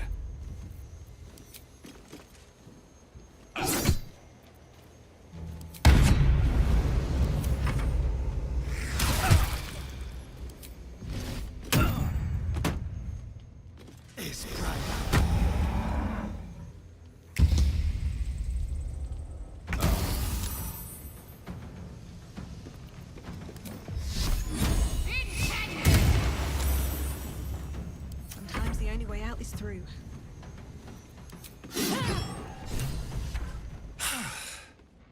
What a mess. Well, at least you've met my family now.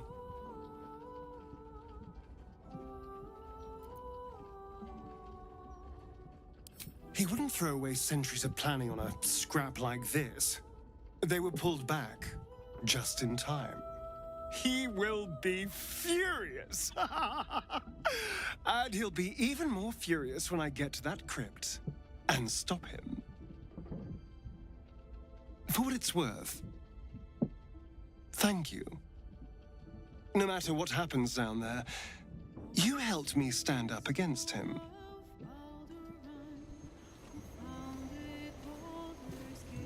Okay, so I'm going to finish my long rest here.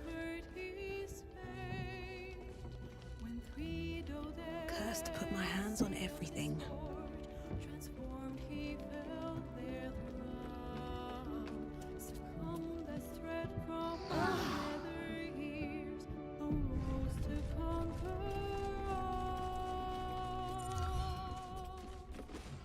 Okay, so Wits and Why is blades, Shadowheart always sharp. standing here? Looking ahead. These boots have seen everything. A long way to go still. Onward then. What to do? Can't slow down. Okay, so I'm going to bring Zenith into the party. Something's on my mind. This vessel is at thy disposal. Do what... But the vessel only stares In blankly. Shadowheart's place. You'll need to make room in your party first. This soul awaits thy command. And again, I don't care about his last level up.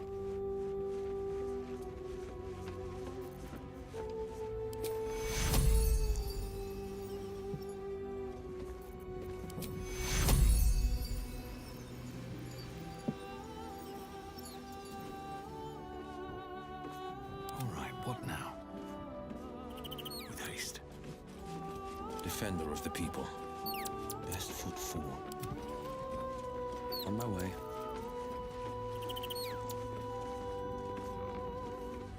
Okay, so I'm going to have to...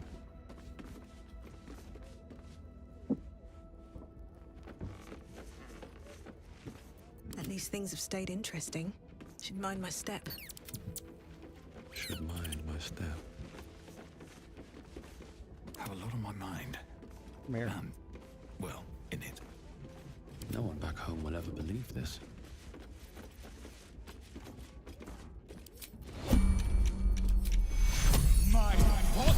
Oof. So turn-based mode does not stop it.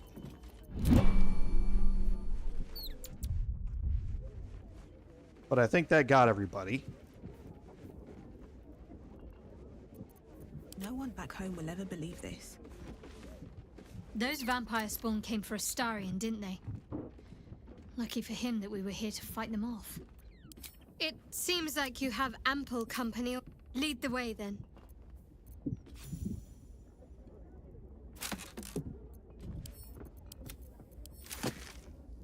Okay, and again, that gets everybody the thoroughly stuffed buff. Need to find a way forward.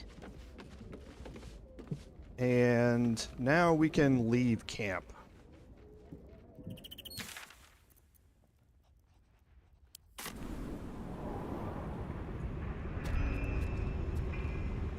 And we're going to cast Longstrider on everybody.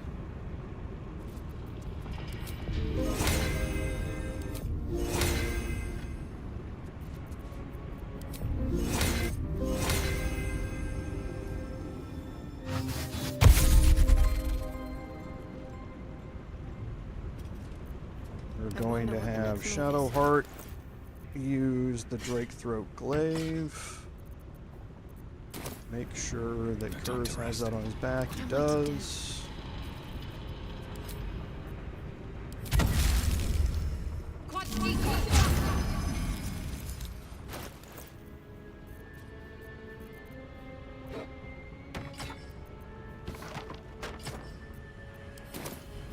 Let's move.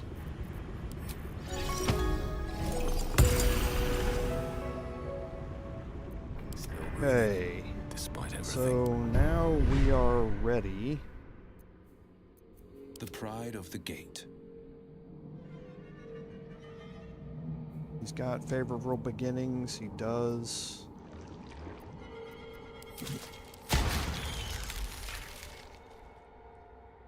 We're also going to get him Black Hole. What's next? Shadowheart, Luck of the Far Realms. Is that blood? No, never mind. I've got a long road ahead. I don't know if we can convince Kerz. I don't know if I've ever tried this, This actually. vessel is at thy disposal. Yeah, no, you can't. Very well. Okay, so now we're going to head back in here and head back down. Because we have one more fight to deal with.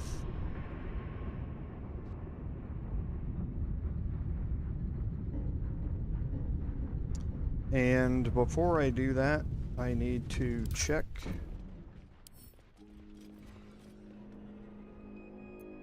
Perfect. That I have the flash blinders that I bought previously. from the Ironhand gnomes. And I should still have the room powder bomb in your inventory for now.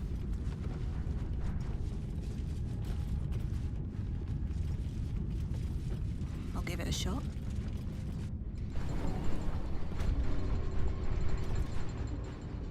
Okay, so now down here on the lab level, gonna make our way over here to the quest marker.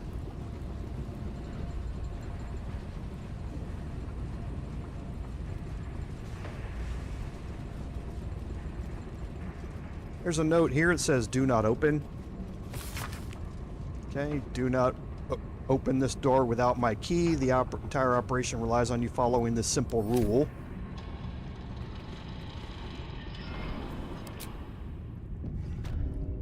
Okay, and this takes you down into the Steel Watch Foundry Control Center.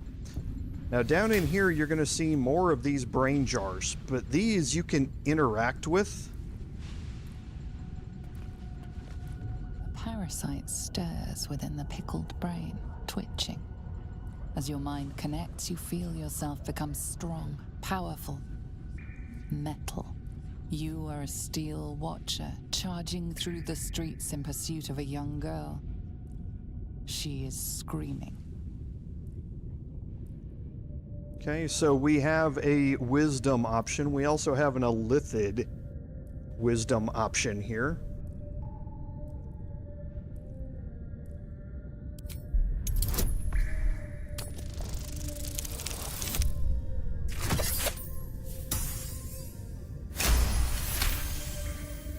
For a split second, you wrest control.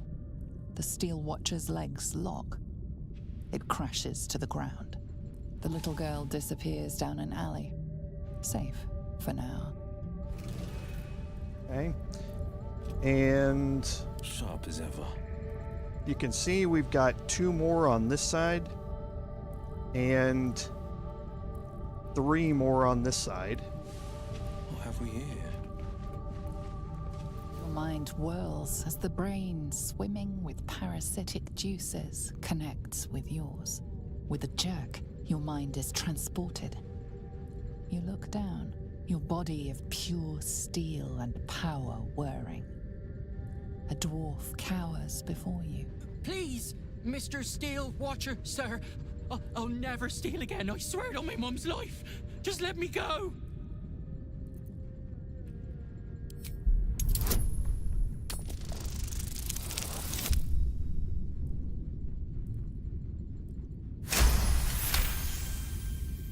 You take control, but it is a struggle. Your body freezes as the parasite fights back. So, I can go? Oh, thank you, Mr. Steel Watcher, thank you! You are kicked from the Watcher as the dwarf flees, unaware of how close he came to death. Now for the rest of these... Better take a look. The brain in this jar is controlling a Watcher on sentry duty at Wyrm's Rock. It patrols back and forth, vigilant for trouble. The brain in this jar is aware that its Watcher is on duty in the control center, vast and throbbing with Illithid telepathy. It ignores your mind touch as a mere distraction. The Watcher this brain controls is offline for maintenance. The brain dreams, images of life in a garden cottage in spring. Your tadpole eagerly responds to the parasite in the brain jar. You blink to find yourself standing at Wyrm's Crossing. You are a Steel Watcher, a guardian of Baldur's Gate. Before you stands a group of humans. He said he was Flaming Fist. That we had to empty our pockets if we wanted to enter the city. We didn't know it was a scam. We have nothing left, and my kids are half-starved. Please, let us into the city. We have nowhere else to go.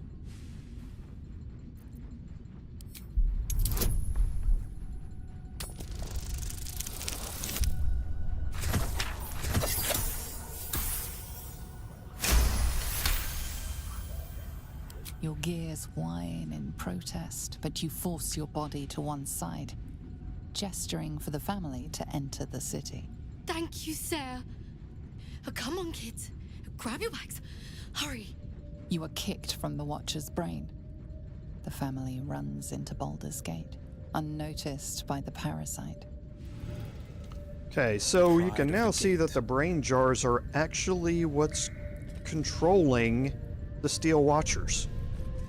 And because they are brains that have been used here, they are partially under control of the Nether Brain, and that is how Gortash is maintaining control over all of them.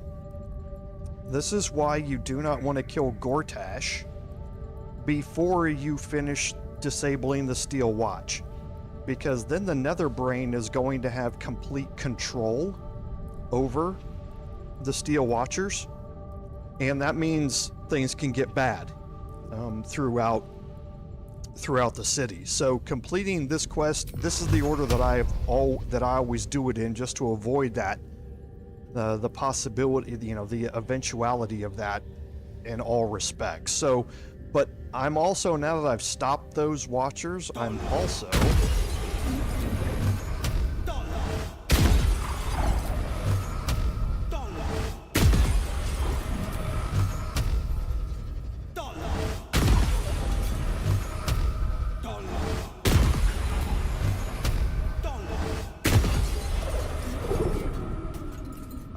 going to displace all of them from their holding cells there. Let's get going. And you'll kind of see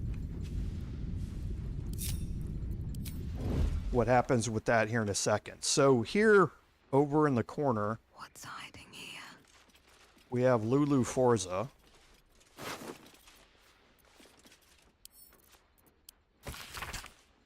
With a note here. So she was the chief artificer on the Titan project. And Xander mentioned that if the proper code is entered into the Neurocitor, it triggers a fatal psionic feedback loop. I don't know what the code is, but I might be able to guess it. Well, she tried to guess it, things didn't work, and that's where she ended up down here. So this explains about the Steel Watchers and how they work, and you're combining Mercolite Necromancy and Illithid Psionics to be able to control all of these. And there's some really interesting stuff in here about it, but all of the telepathic traffic is coordinated through the Neurocitor and the control center. Okay, so that's the end goal. Now, I've never actually tried to cast Speak with the Dead on Lulu. The corpse does not respond. It doesn't. So now here, I'm going to move everybody back here. There are some crates you can also search. There's going to be some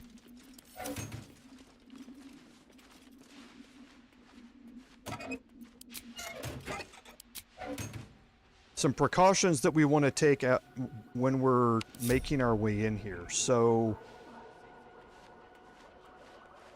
I'm going to go up here, and I'm going to enter the Steel Watcher Foundry. Okay. So, actually, this is the wrong way. I want the control center. Let's get in and out. So, for everybody else here, I want them to be grouped up and make their way back here.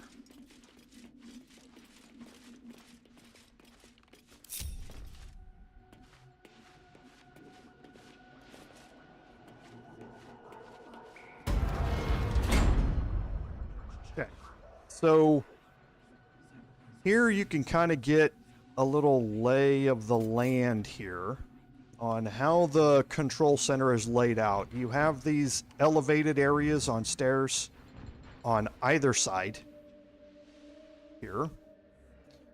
You have the Neurocitor, which is back here at the back. And nothing is visible, but you know that nothing's ever going to be that easy, right? And now once you move in here, you can see the detection cones. So we're going to slowly move up just a little bit more. There's a Hellfire Watcher here, a ranged version, a Hellfire Watcher here, again another ranged version, and another one down here. So all of these are the ranged versions of them. They are not the melee versions of them.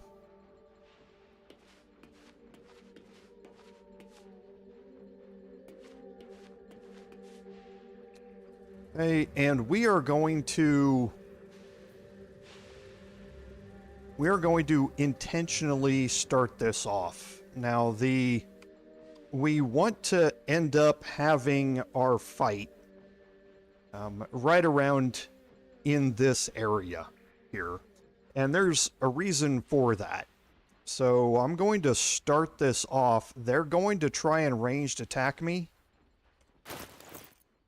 Hopefully I can avoid all of those attacks.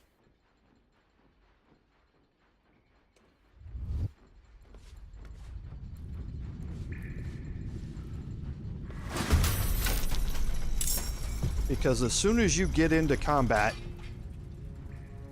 the Steel Watcher Titan shows up. Now, the Steel Watcher Titan is just like any other of the Steel Watchers in that it has the same vulnerability to lightning, which is something we are going to exploit here. However, there are some other things about this. So he's a perfect sentry, so we couldn't have been surprised no matter how we entered into this combat. So that's why I didn't worry about bringing out a Quasit and making it invisible, because the Steel Watcher Titan is still going to be unable to be surprised. So you can't alter its form, you can't polymorph it, you can't move it to another plane. It has advantage on saving throws against spells, so spells aren't going to be extraordinarily useful against it.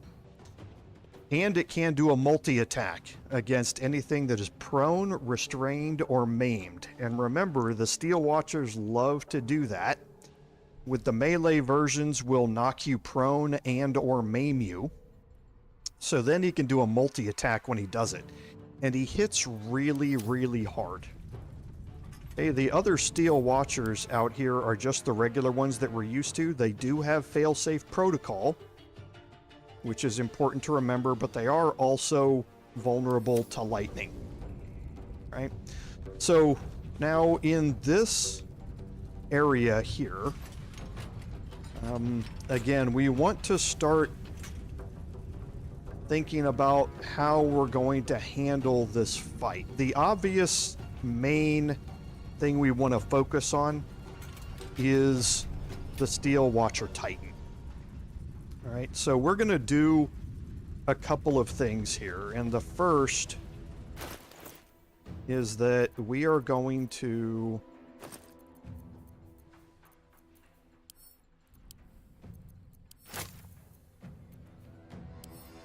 throw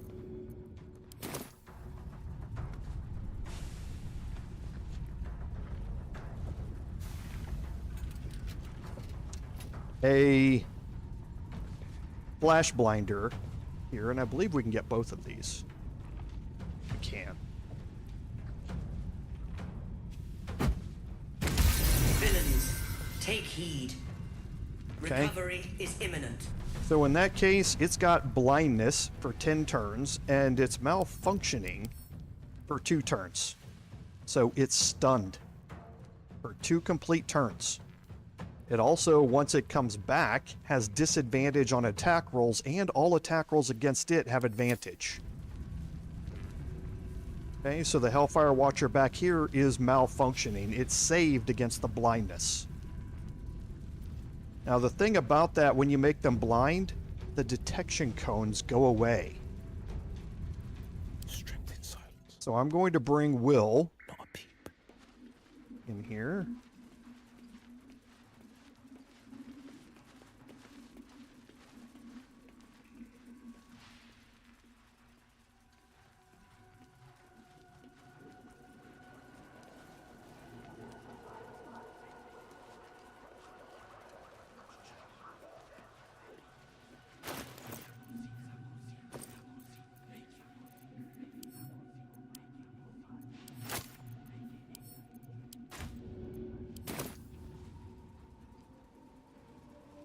smells nothing. Villains, take heed. So this Recovery one is has malfunctioning and blindness. There's no time to And now waste. Shadowheart. Let's try this way.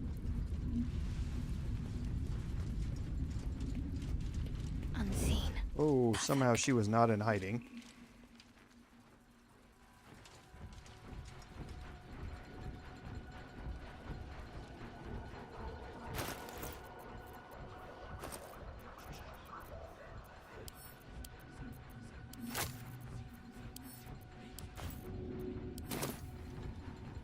On I go then. Villains, take heed. Okay, so now we are all malfunctioning here. So for the next 2 turns, I am free. And that means I am going to lay the hurt onto the Steel Watcher Titan here.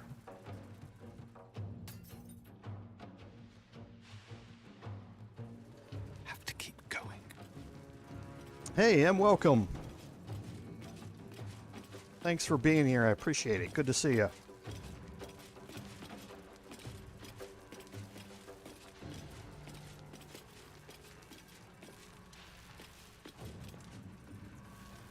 Okay, so let's just go ahead and start wailing here. Now, again, poison and psychic immunity, but lightning vulnerability. And I chose the wrong when I did that. I should have... Actually, I'm not in combat yet.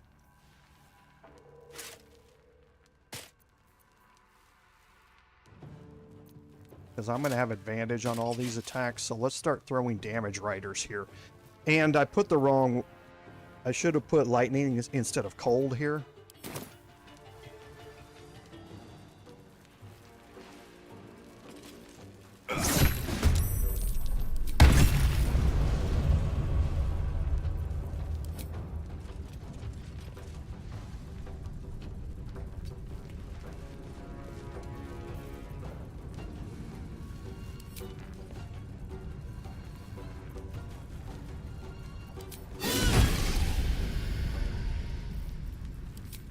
Actually, should have done this previously.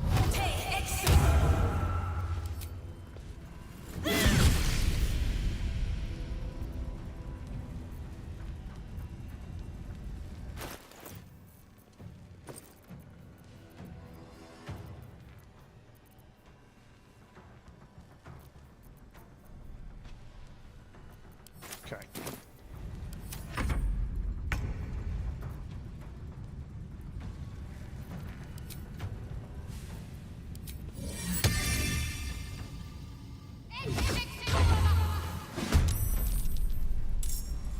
Now I am going to move people up.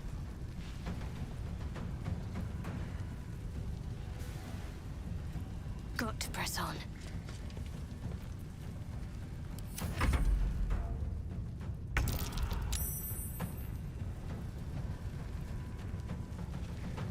Kind of strategically placed a little bit here.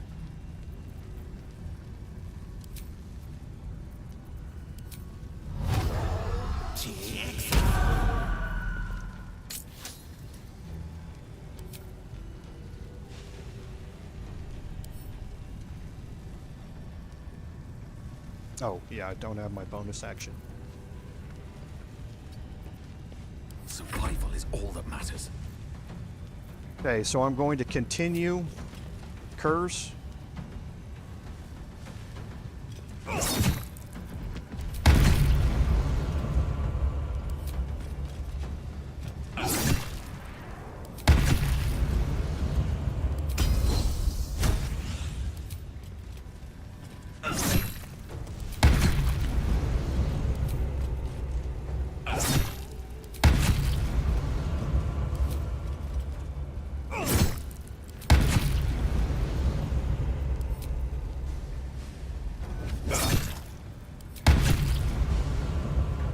Okay, so he's gotten 220 of his hit points taken off in the first round. I don't think I can daze this.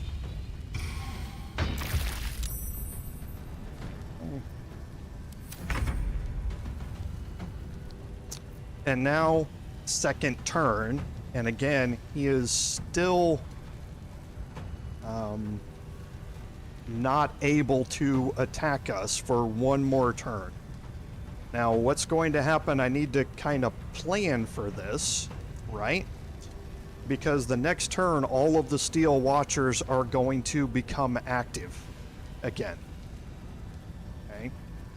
So, what is going to happen is that this Steel Watcher over here to the right is going to be the first one that's going to come up. My Bard is going to be able to act before it. So I'm going to have to make sure that I re-blind this one. Then Shadowheart can re-blind the one in the back, but that means that this Steel Watcher here would still get to act on that turn. Okay? So I don't want that to happen, so that means I need to take care of flash blinding it again with one of my characters on this turn. So what I'm going to do here is Shriek.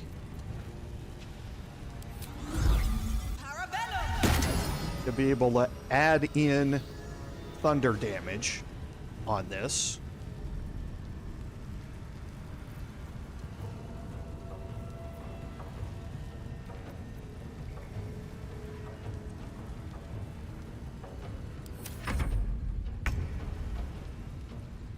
This one is no longer malfunctioning. It still has blindness and burned out optics.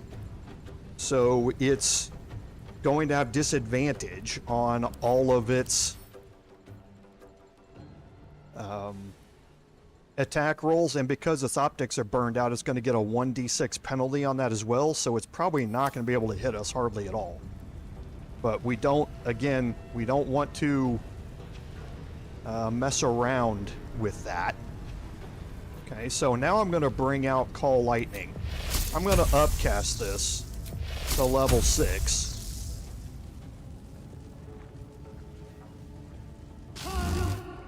And I'm going to throw Destructive Wrath on it.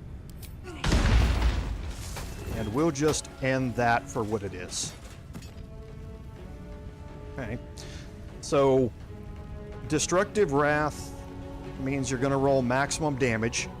That means for the Call Lightning, I'm going to roll 60. It's vulnerable to it, so it's going to get hit for 120. And that was enough to kill it. Alright, so now again the malfunctionings have disappeared. So this one's burned out optics, but it's not blinded. This one's burned out optics, but it's not blinded. This one has both. Okay, so let's go ahead and re-blind these targets. And then we'll start focusing on them kind of one at a time. No time to waste.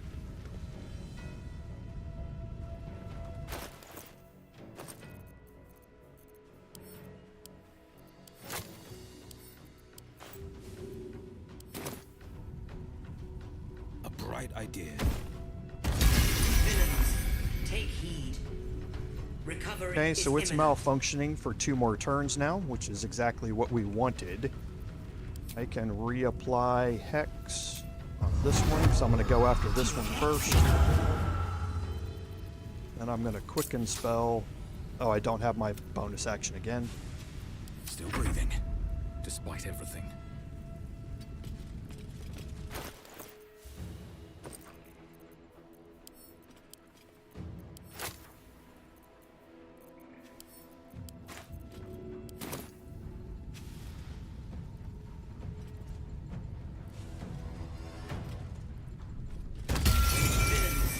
Take Okay, so again, malfunctioning here. But now I still have my way. The remainder of my actions.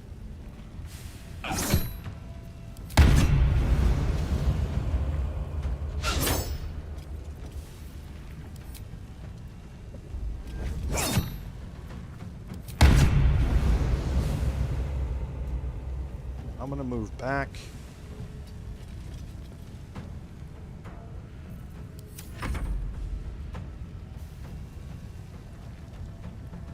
And I'm gonna wait. And now for me, because this Steel Watcher is now active,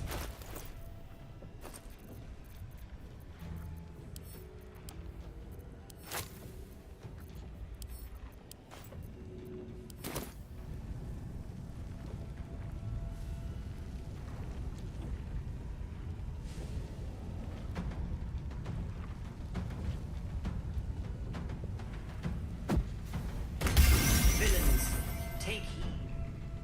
Recovery is imminent.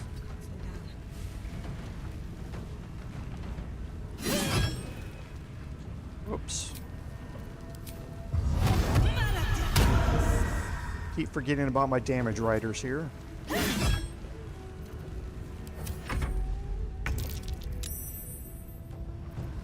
Shadowheart is going to again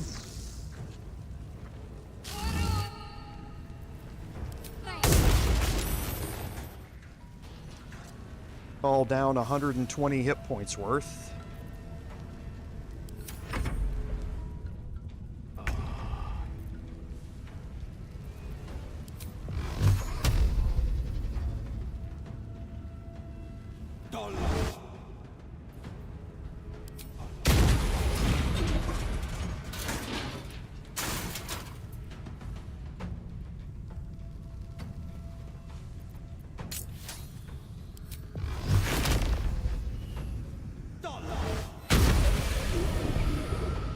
Loving all of the crits. Can't even catch my breath.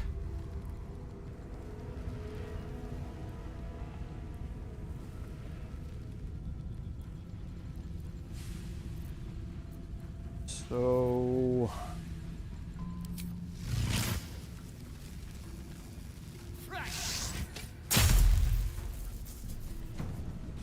I love the lightning arrow for that.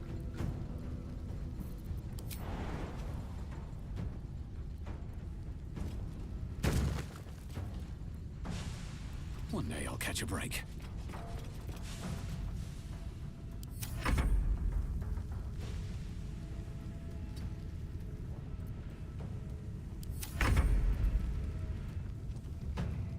Okay, so for this turn, the Steel Watchers are still malfunctioning.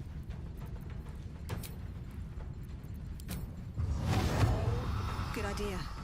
I think.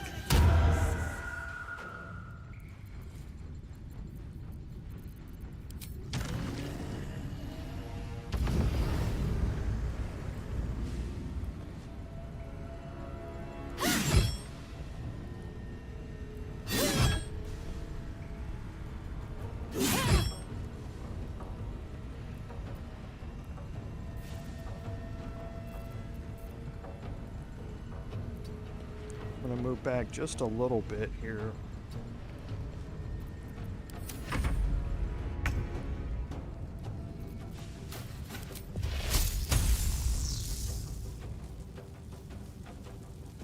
Let me strike true.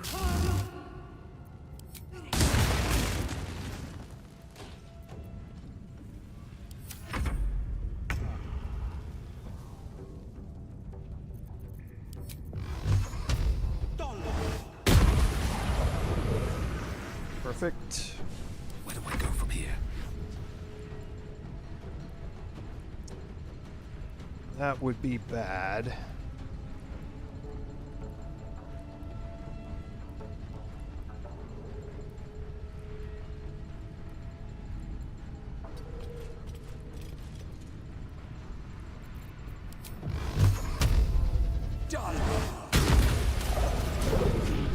Perfect.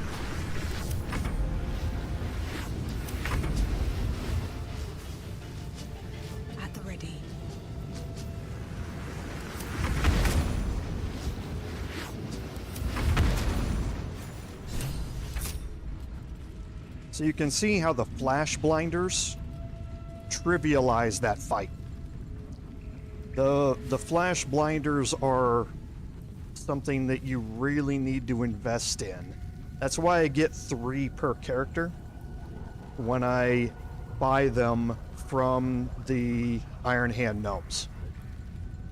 That gives me the ability where even if I'm not able to cause as much damage as I would like on particular turns, as long as I plan my actions carefully, I can always make sure that I'm going to be able to blind the Steel Watchers who are upcoming in the rotation. Okay, so plan carefully, take it slow, think about your action economy and who's going when. And if you have enough flash blinders, you should make it work without a problem. So this one kind of bugged out when I hit it for so much damage.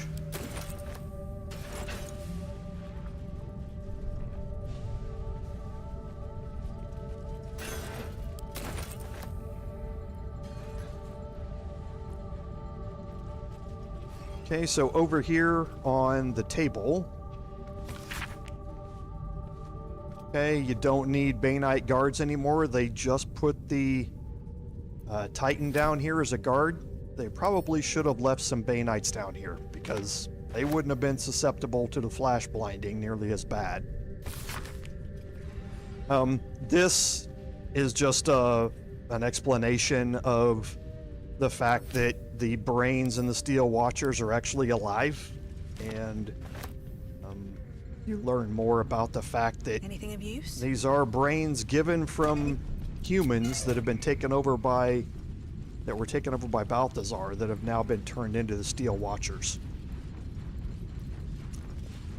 I don't think so, and because this one was still malfunctioning, and so was this one.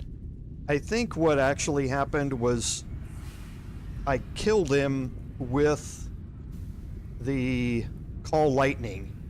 It stacked Reverberation.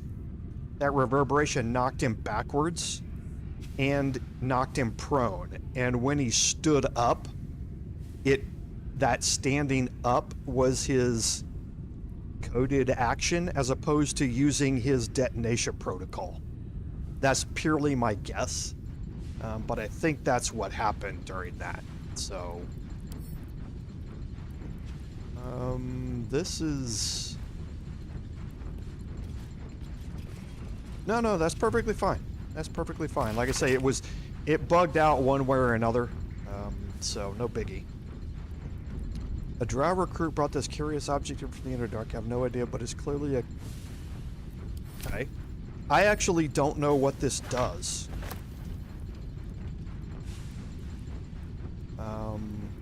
Here.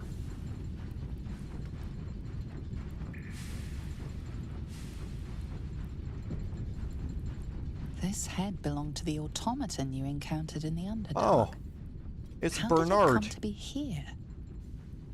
It's Bernard. This head belonged to the automaton you encountered in the Underdark. I see the dead body over here now. I have never noticed that before. So now we're going to go search the Steel Watcher Titan.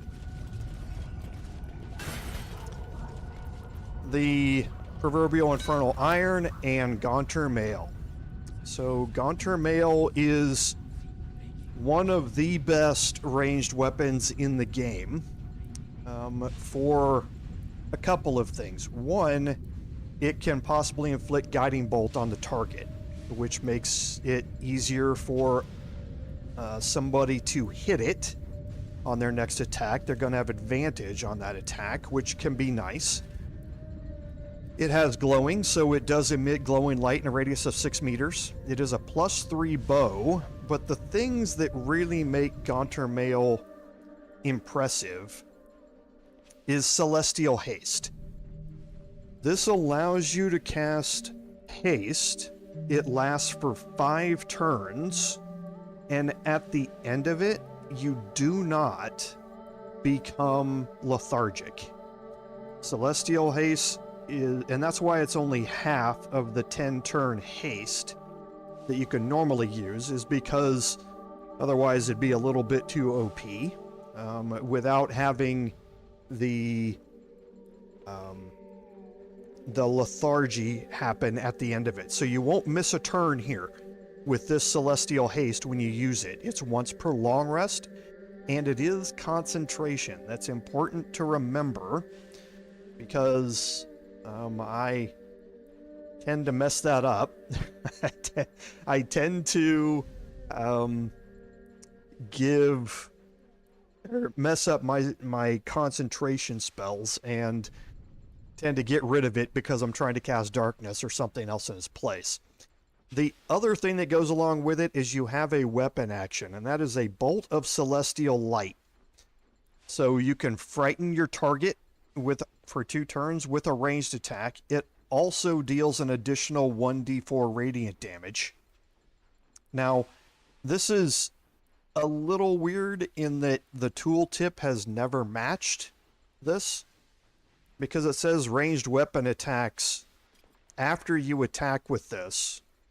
So it's kind of confusing here. But your first Bolt of Celestial Light attack, that is once per short rest, by the way, deals 1d8 radiant damage by itself and can possibly frighten the target. Every ranged attack after that will add 1d4 radiant damage onto the base bow stats. So your first attack is going to do 1d4 psychic and 1d8 radiant. Every attack after that is going to do 1d4 psychic and 1d4 radiant. So it's a little bit confusing in how the tooltip reads and how it acts, but that refreshes after every short rest as well. And I haven't really thought about where I want that to be. I think I know where I want it to be.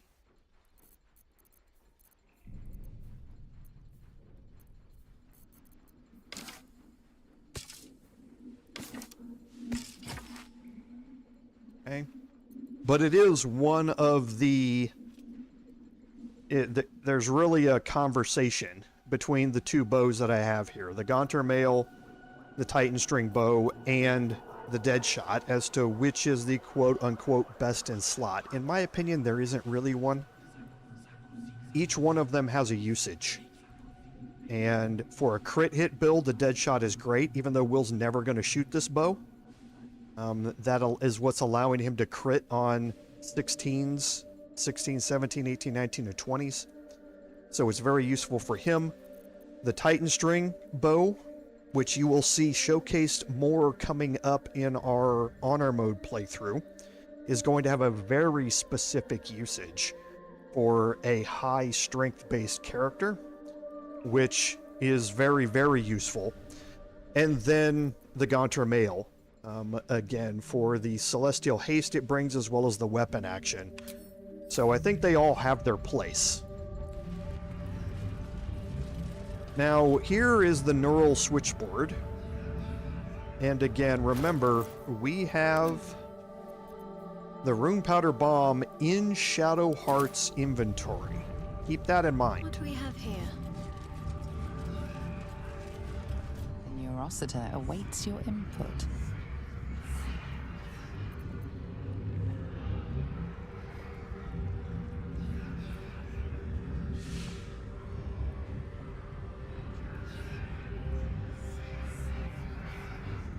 This will destroy the Foundry, wiping it from the face of the Forgotten Realms. Okay, so if you pick focus on the center, it's going to open up an option here to carefully place the bomb. Right? What we now want to do is switch to Shadowheart. Oh, I didn't keep her back far enough.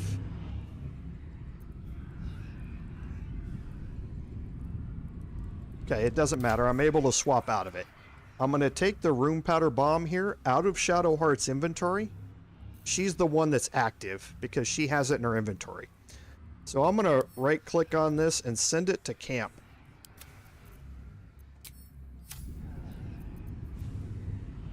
No one back home will ever believe this. And now I'm going to click carefully place the bomb.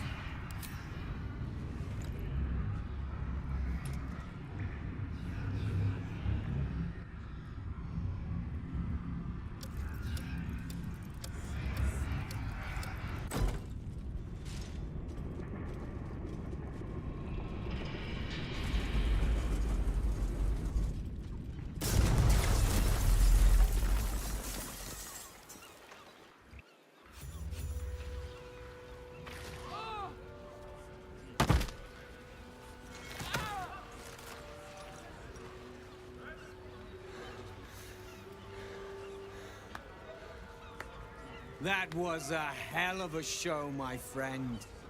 Watchers collapse in the street as we speak. And the foundry. The scent of rune powder drifts through the city like a warm embrace. I see my bomb did the trick, but it's not over. So long as a single parasitic Gondian remains, Baldur's Gate is under threat. Enough, Wulbren. Gortash enslaved us, forced us to build his steel watches, but no more. Take the city, let the Ironhands reign supreme. I just wish to go home and hold my daughter. Okay, so I forgot about something. I wanted to have my bard in this conversation, but to do that I needed to have my bard have the rune powder bomb in their inventory, so they were the one that was brought into that first conversation.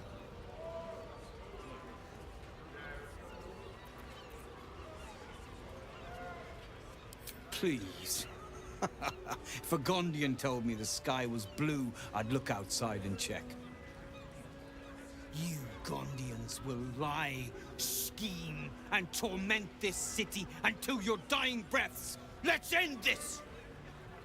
Wulbren, enough! I won't watch as you poison your soul, and the brilliant future that remains to the Ironhand gnomes. I thought the Ironhand gnomes had corrupted you, Wulbren. Now, I wonder if it wasn't the other way around. Kill the Gondians, and you kill all we love. Collaboration, challenge, solving problems with the power of reason, creativity, and invention. I still want to believe you're better than that, Wulbren. But even I am having my doubts. And here's why, because there's persuasion options here that you want to explore.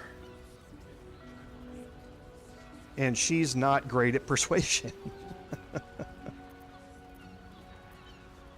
So none of these options are going to be easy for me to pass.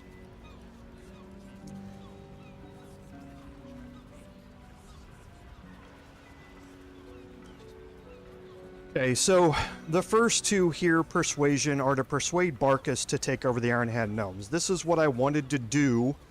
I just don't know if I'm going to be able to do it. I'm going to be able to cast Enhance ability here. I'm going to be able to throw a guidance in on this, but I think the persuasion check is still like a 15, which means I'm going to have some issues with this.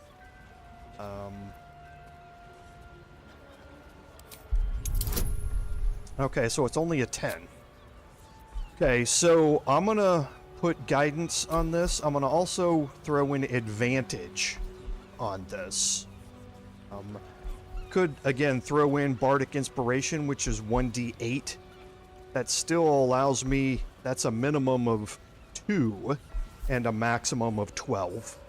So it's still better, I think, to throw advantage on this instead. And we did it.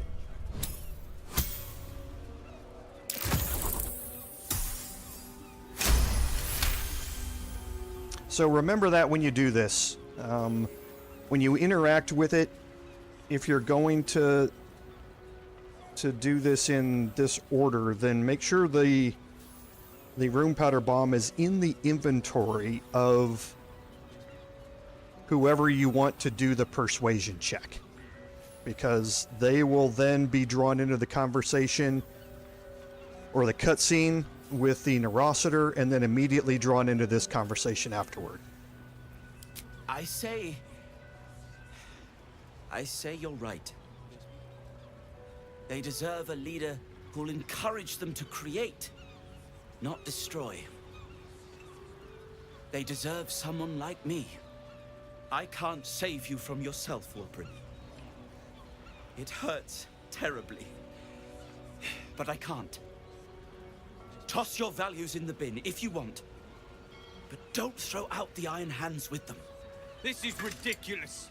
Ironhands, kill this man.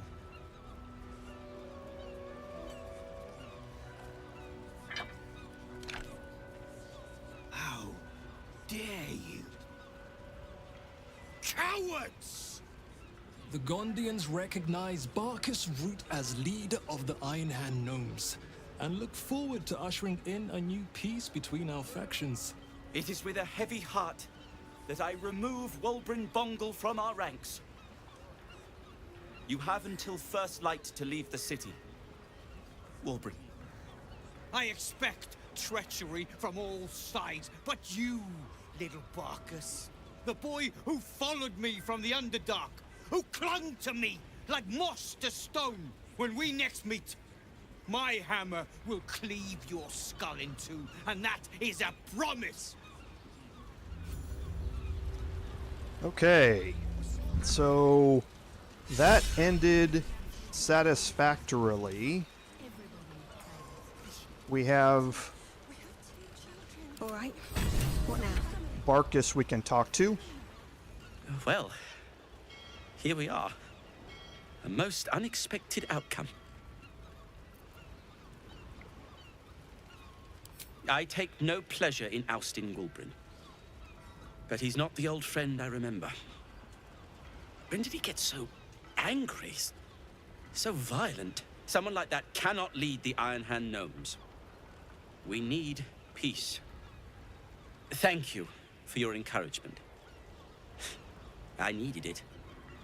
And have done since the day we met. I may have lost Wulbren, but I found a far preferable ally.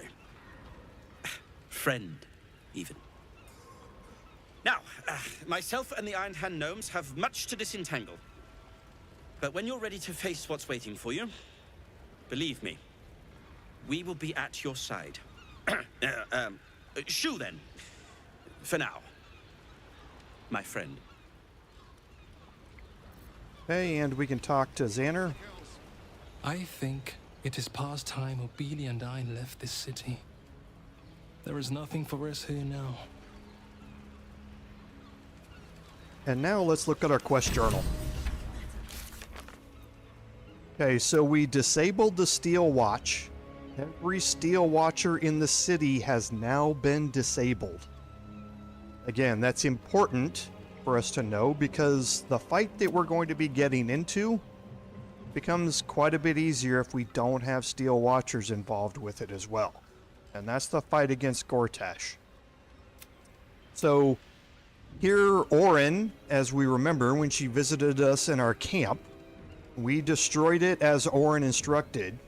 Okay, so she seems to enjoy infiltrating our camp and leaving messages. That maybe that's where we'll find further instructions. So right now we're on her pathway. Gather our allies. So Barkus is now part of our allies with the Ironhand Gnomes.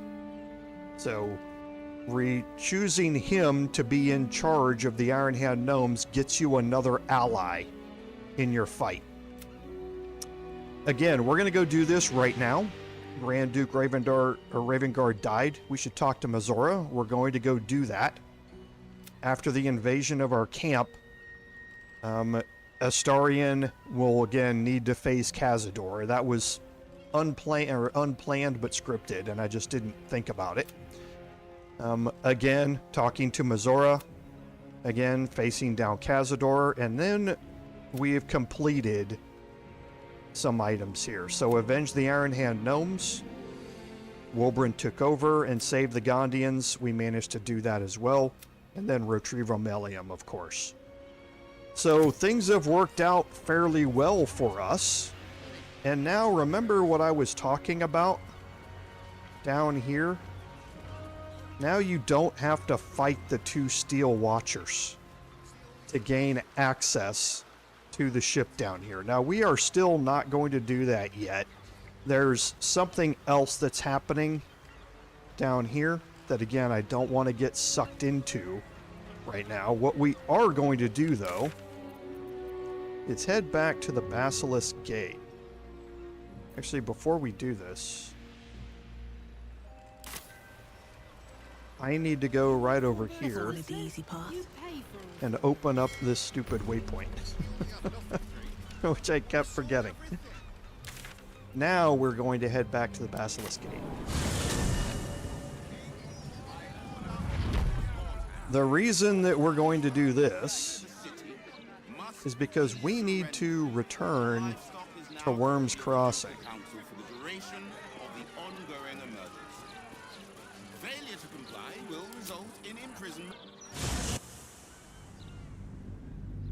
We're not going to be here very long.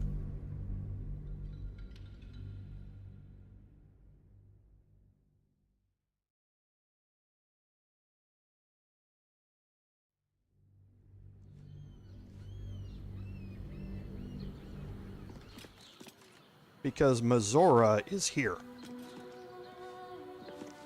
Poor little Wyll. Such a tragedy. Your own father, cut down in his prime. Damn shame, if you ask me. Shit. I don't understand it. The blow should have knocked him out, not killed him. Mizora responds with knowing silence and a wide smile. No. This was your doing, wasn't it? You wound me, pup. I admired your father. He was a man of the people, the grandest of dukes. Hard to think he's forever lost to us. Or is he?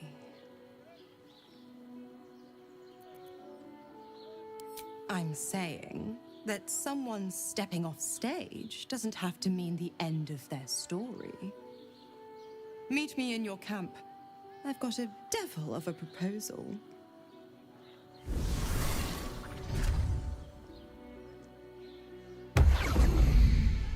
Okay, so let's talk to Wyll. Of course she'd stick her infernal nose where it doesn't belong. Of course she's dreamt up some risible scheme. A devil of a proposal. By the hounds of the hells, what is she planning?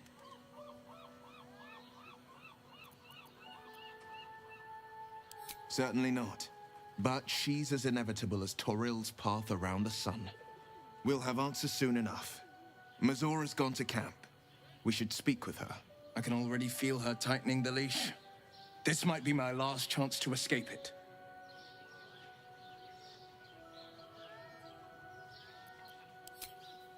Okay, so we are seriously down on our action economy again. So we're going to take another long rest, and in doing so, we're going to meet Mizora back at camp.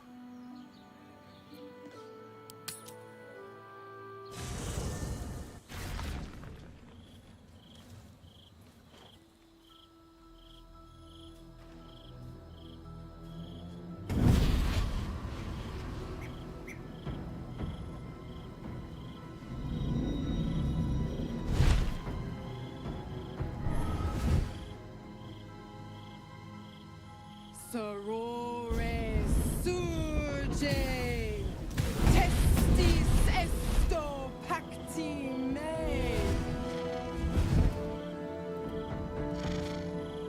Come, sisters, be my testament. Notum sit in beator.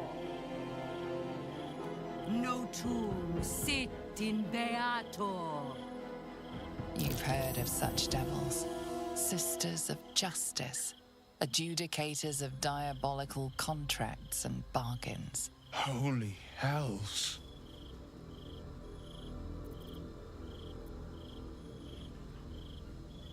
You do not call upon the sisters. They come when the hells demand witness. Enough, Mizora. My father is dead. Say your piece. Sisters. Infernos contractos te vocamus. Infernos contractos te vocamus. Infernos contractos te vocamus.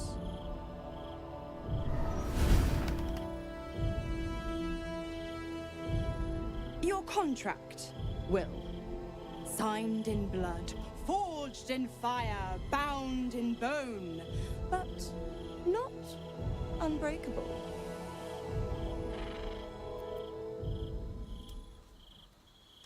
A life for a life. No contract is ended without sacrifice. The cost must be paid.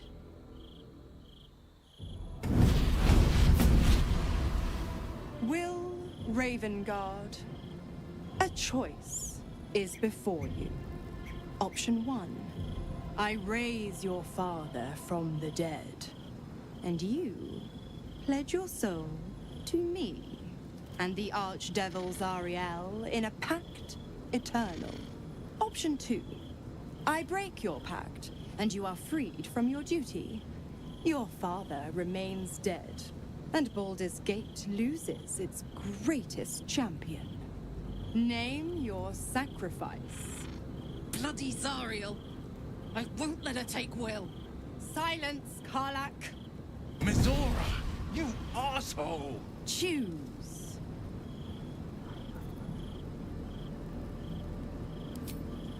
Addendum F. The Absolute must be avenged for the Soulbinder's detention at Moonrise. The Soulbearer retains his gifts until such time as the Absolute is slain. Okay, so now you have a choice here. And Mizora has just said that it doesn't matter what choice you make, until such time as the Absolute is killed, Wyll is still going to have all of his warlock powers. She is affronted by the fact that she was detained in the Illithid colony below Moonrise, and she wants revenge for that slight against her, and she wants Wyll to be able to have his powers to be able to do that. So no matter what choice you make, Wyll is still going to be a functioning warlock, and you have two options here. The first two are basically bringing him back. The second two are not bringing him back. We are going to bring Wyll's father back. You damned wretch.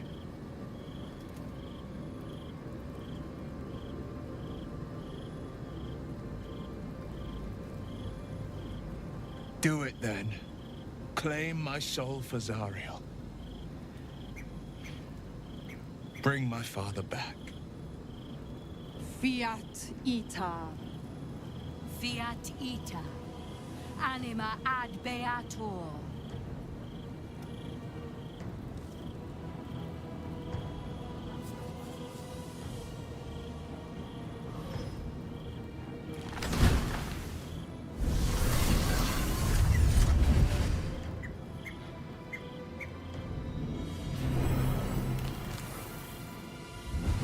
Your mind connects to the Grand Duke's. He's still infected, but his parasite is weak, shielded from the Absolute by the astral prism. What? What's happened? Wyll? Is that you? It's me, Father. It's all right. You're safe here. A promise made, a promise kept. I'll let you two catch up. I'm sure you've got plenty to talk about. You know, I think I'll stick around. Watch this play out. I could use the entertainment. Okay, What path lies So, before me? eventful series Another letter from Orin. of interactions here. Let's go talk to Ravengard. Tadpole resonates with Ravengard. The exhausted Grand Duke is a flurry of emotion. Gratitude and relief. Anger and deep pain. Wyll.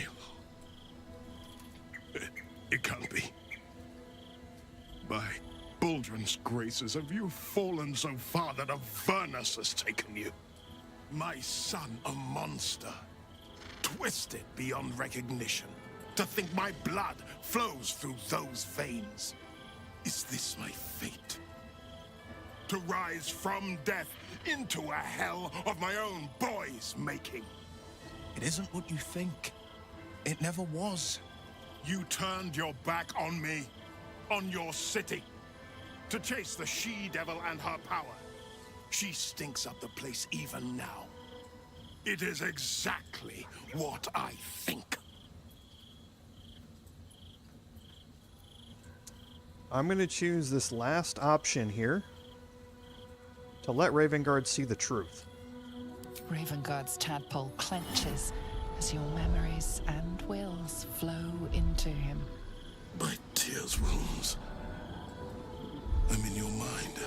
The Grand Duke sees Mizora and her infernal sisters. He sees the agony in Will's face as an impossible choice is set before him. No. My son. The past becomes present, and Will's thoughts are laid bare.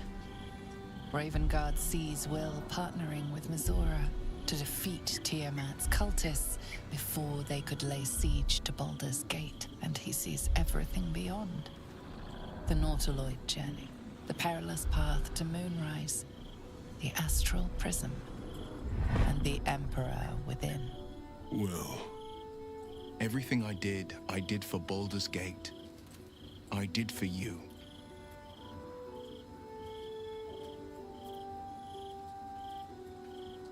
My son. You sold your soul to save Baldur's Gate, and I cast you out for it. You gave yourself to the Hell's eternal fires so I might walk free. By the gods. Can you ever forgive me? There's nothing to forgive. You wanted to protect the city. I only ever wanted the same. You are a better man than most, and a better son than I deserve. I'll yet make amends, but my duty is first and foremost to the city and its people. There's something I must ask of you. Before I was captured, I was on a mission. Returning from Outer Realm, I discovered the plans of the Absolutists. I immediately realized the city couldn't defend itself against such an army. I didn't despair, because the city has a secret guardian, a Wyrm that sleeps beneath. He can be called upon in times of great need. This is such a time. You've been trained in the ways of the great champions and proven to be one of them. The Wyrm will answer your call. You must seek him out.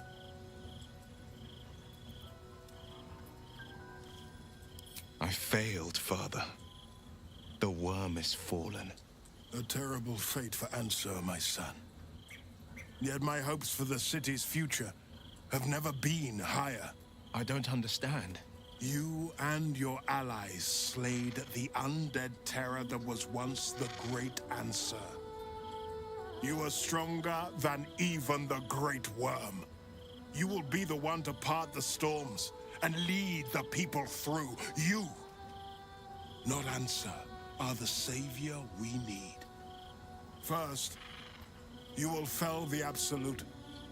Then we will rebuild Baldur's Gate. We will take back our city together. I will name you Baldur's Gate's newest Grand Duke of the Council. You will be hailed Heart of the Gate. Grand Duke? I look the part of a fiend. A half-devil possesses my very soul. I will tell the citizens and the patriarchs of your good works. They will know you carry your father's banner. But it is true. You are still under the she-devil's thumb. Uncertainty fills the air. Wyll has reached a fork in his path. In which direction will he travel? Okay, so again, you have an option here, and this is going to complete Wyll's quest line. Okay, so I think there's role-playing options for any of the various choices here that could be played out equally well.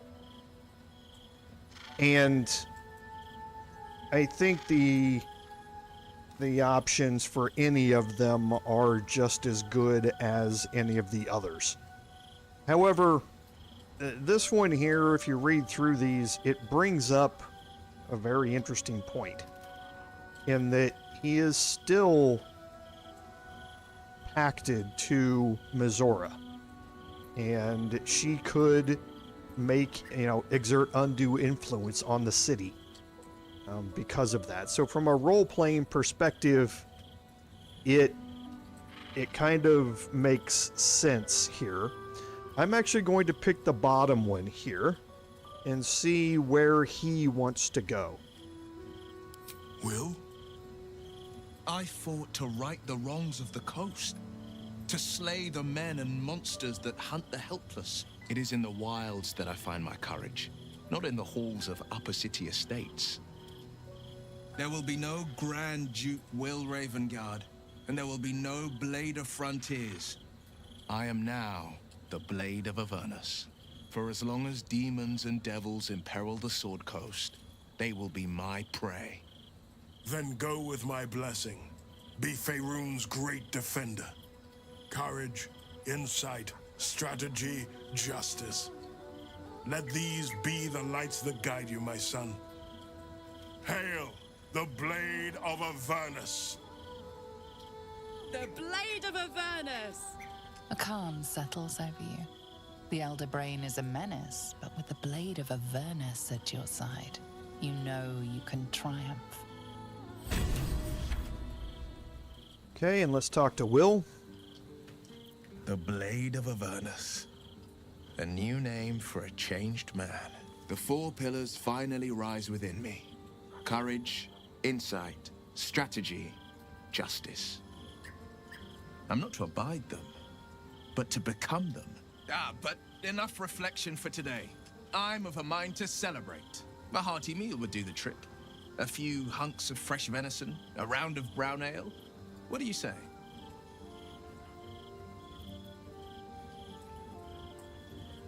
Wonderful. You hunt the deer, I'll scrounge up the ale. Prepare your belly for a roast a la Blade. Let's hope Gale doesn't take offense if I assume cooking duties, just the once. I scout both the hells and the coast's havens, and I destroy every fiend that dares put its eye on Faerun. Okay, and now, last. The Blade of Avernus. How marvelous. It rolls right off the tongue. Tell me, little bug, who should Wyll's first target be? So here, it doesn't really matter what's happening, but we're going to be going after Gortash next. The terrible tyrant himself. Strike him down, bug. Let freedom's bells ring. The brain won't be too far beyond. Oh, how the people will applaud their courageous hero. Well, if they're not revolted by those hideous horns. I'll keep the whole devil pulling his strings hush-hush, I promise. Don't worry, I won't keep too tight a leash. He scratches my horns, and I'll scratch his. Ah, the thrill of the unknown. I can't wait to see how this epic plays out.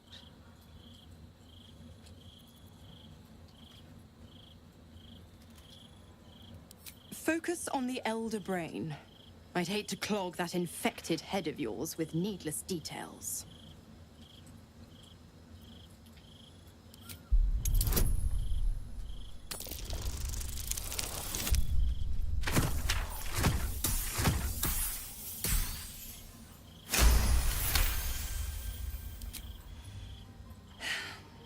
Wyll's a gifted hunter, and Zariel's made her share of enemies in and out of the Hells. Devils, demons, deserters. They're a great burden on the Lord of the First. Clause G, Section 9. Targets shall be limited to the infernal, the demonic, the heartless, and the soulless. The clause still holds. As long as Wyll doesn't tug on my leash, he'll be stalking only the wickedest prey. It's a win-win.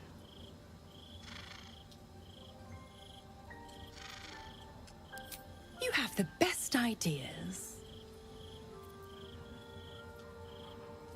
Ugh, you are an inquisitive one. I'd have thought you'd figured by now. Zariel found new use for an old battle axe. The dead three in that bulging brain of theirs are a threat to more than this trifling city, you know. Savor her company. Who's to say when Zariel might change her mind? My mistress can be so capricious.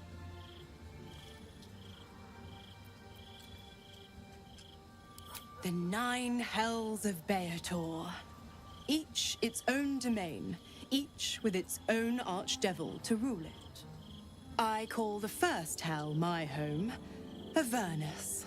My mistress Zariel's realm, a torrid battleground split by the bloody waters of the Styx. How I adore it, the delicious agony of it all. The other 8, well, they are pleasures unto themselves. Perhaps I'll show you myself, if I deem you worthy.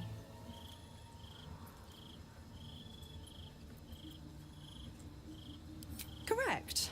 I didn't. If you must know, I was scouting the cultists on behalf of Zariel, but those cursed shadows were thick enough to fell even a half-fiend. I woke in that damned pod. It kept my body sealed and my most powerful magic silenced. But a brave, kind, benevolent soul set me free. Gallantry isn't dead after all.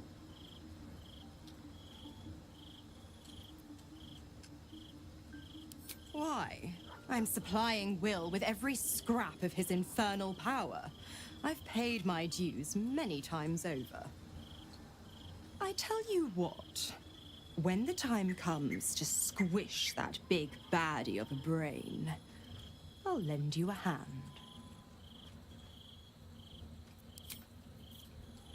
Okay, and that's going to give us a couple of things. First, Grand Duke Ravengard is now part of our allies. Mizora is also part of our allies. And we have completed Rescue Duke Ravengard, and we have completed all of the Blade of Frontier's personal quests. So his is the first set of quests that we have completed. And we completed it in grand fashion, if I may say so myself. So next week, we are going to make good on our promise here, which is to go after Gortash. Because of our fight against the Steel Watchers, this set of encounters is going to be substantially easier, which is exactly why you want to do all of that before you go deal with Gortash. It's also going to show you that it doesn't matter if your playthrough goes hostile in Wyrm's Rock Fortress. You can get yourself back to very, very similar situations with all of the best outcomes, even if you get seen like we did while we're in Wyrm's Rock Fortress and the entire place goes hostile. So it's not the end of the world if that happens. You just have to play things a little bit differently. So, as always, thank you all for being here. Without your support, none of this would be possible. This is Commander Droval saying, until next time, fare thee well.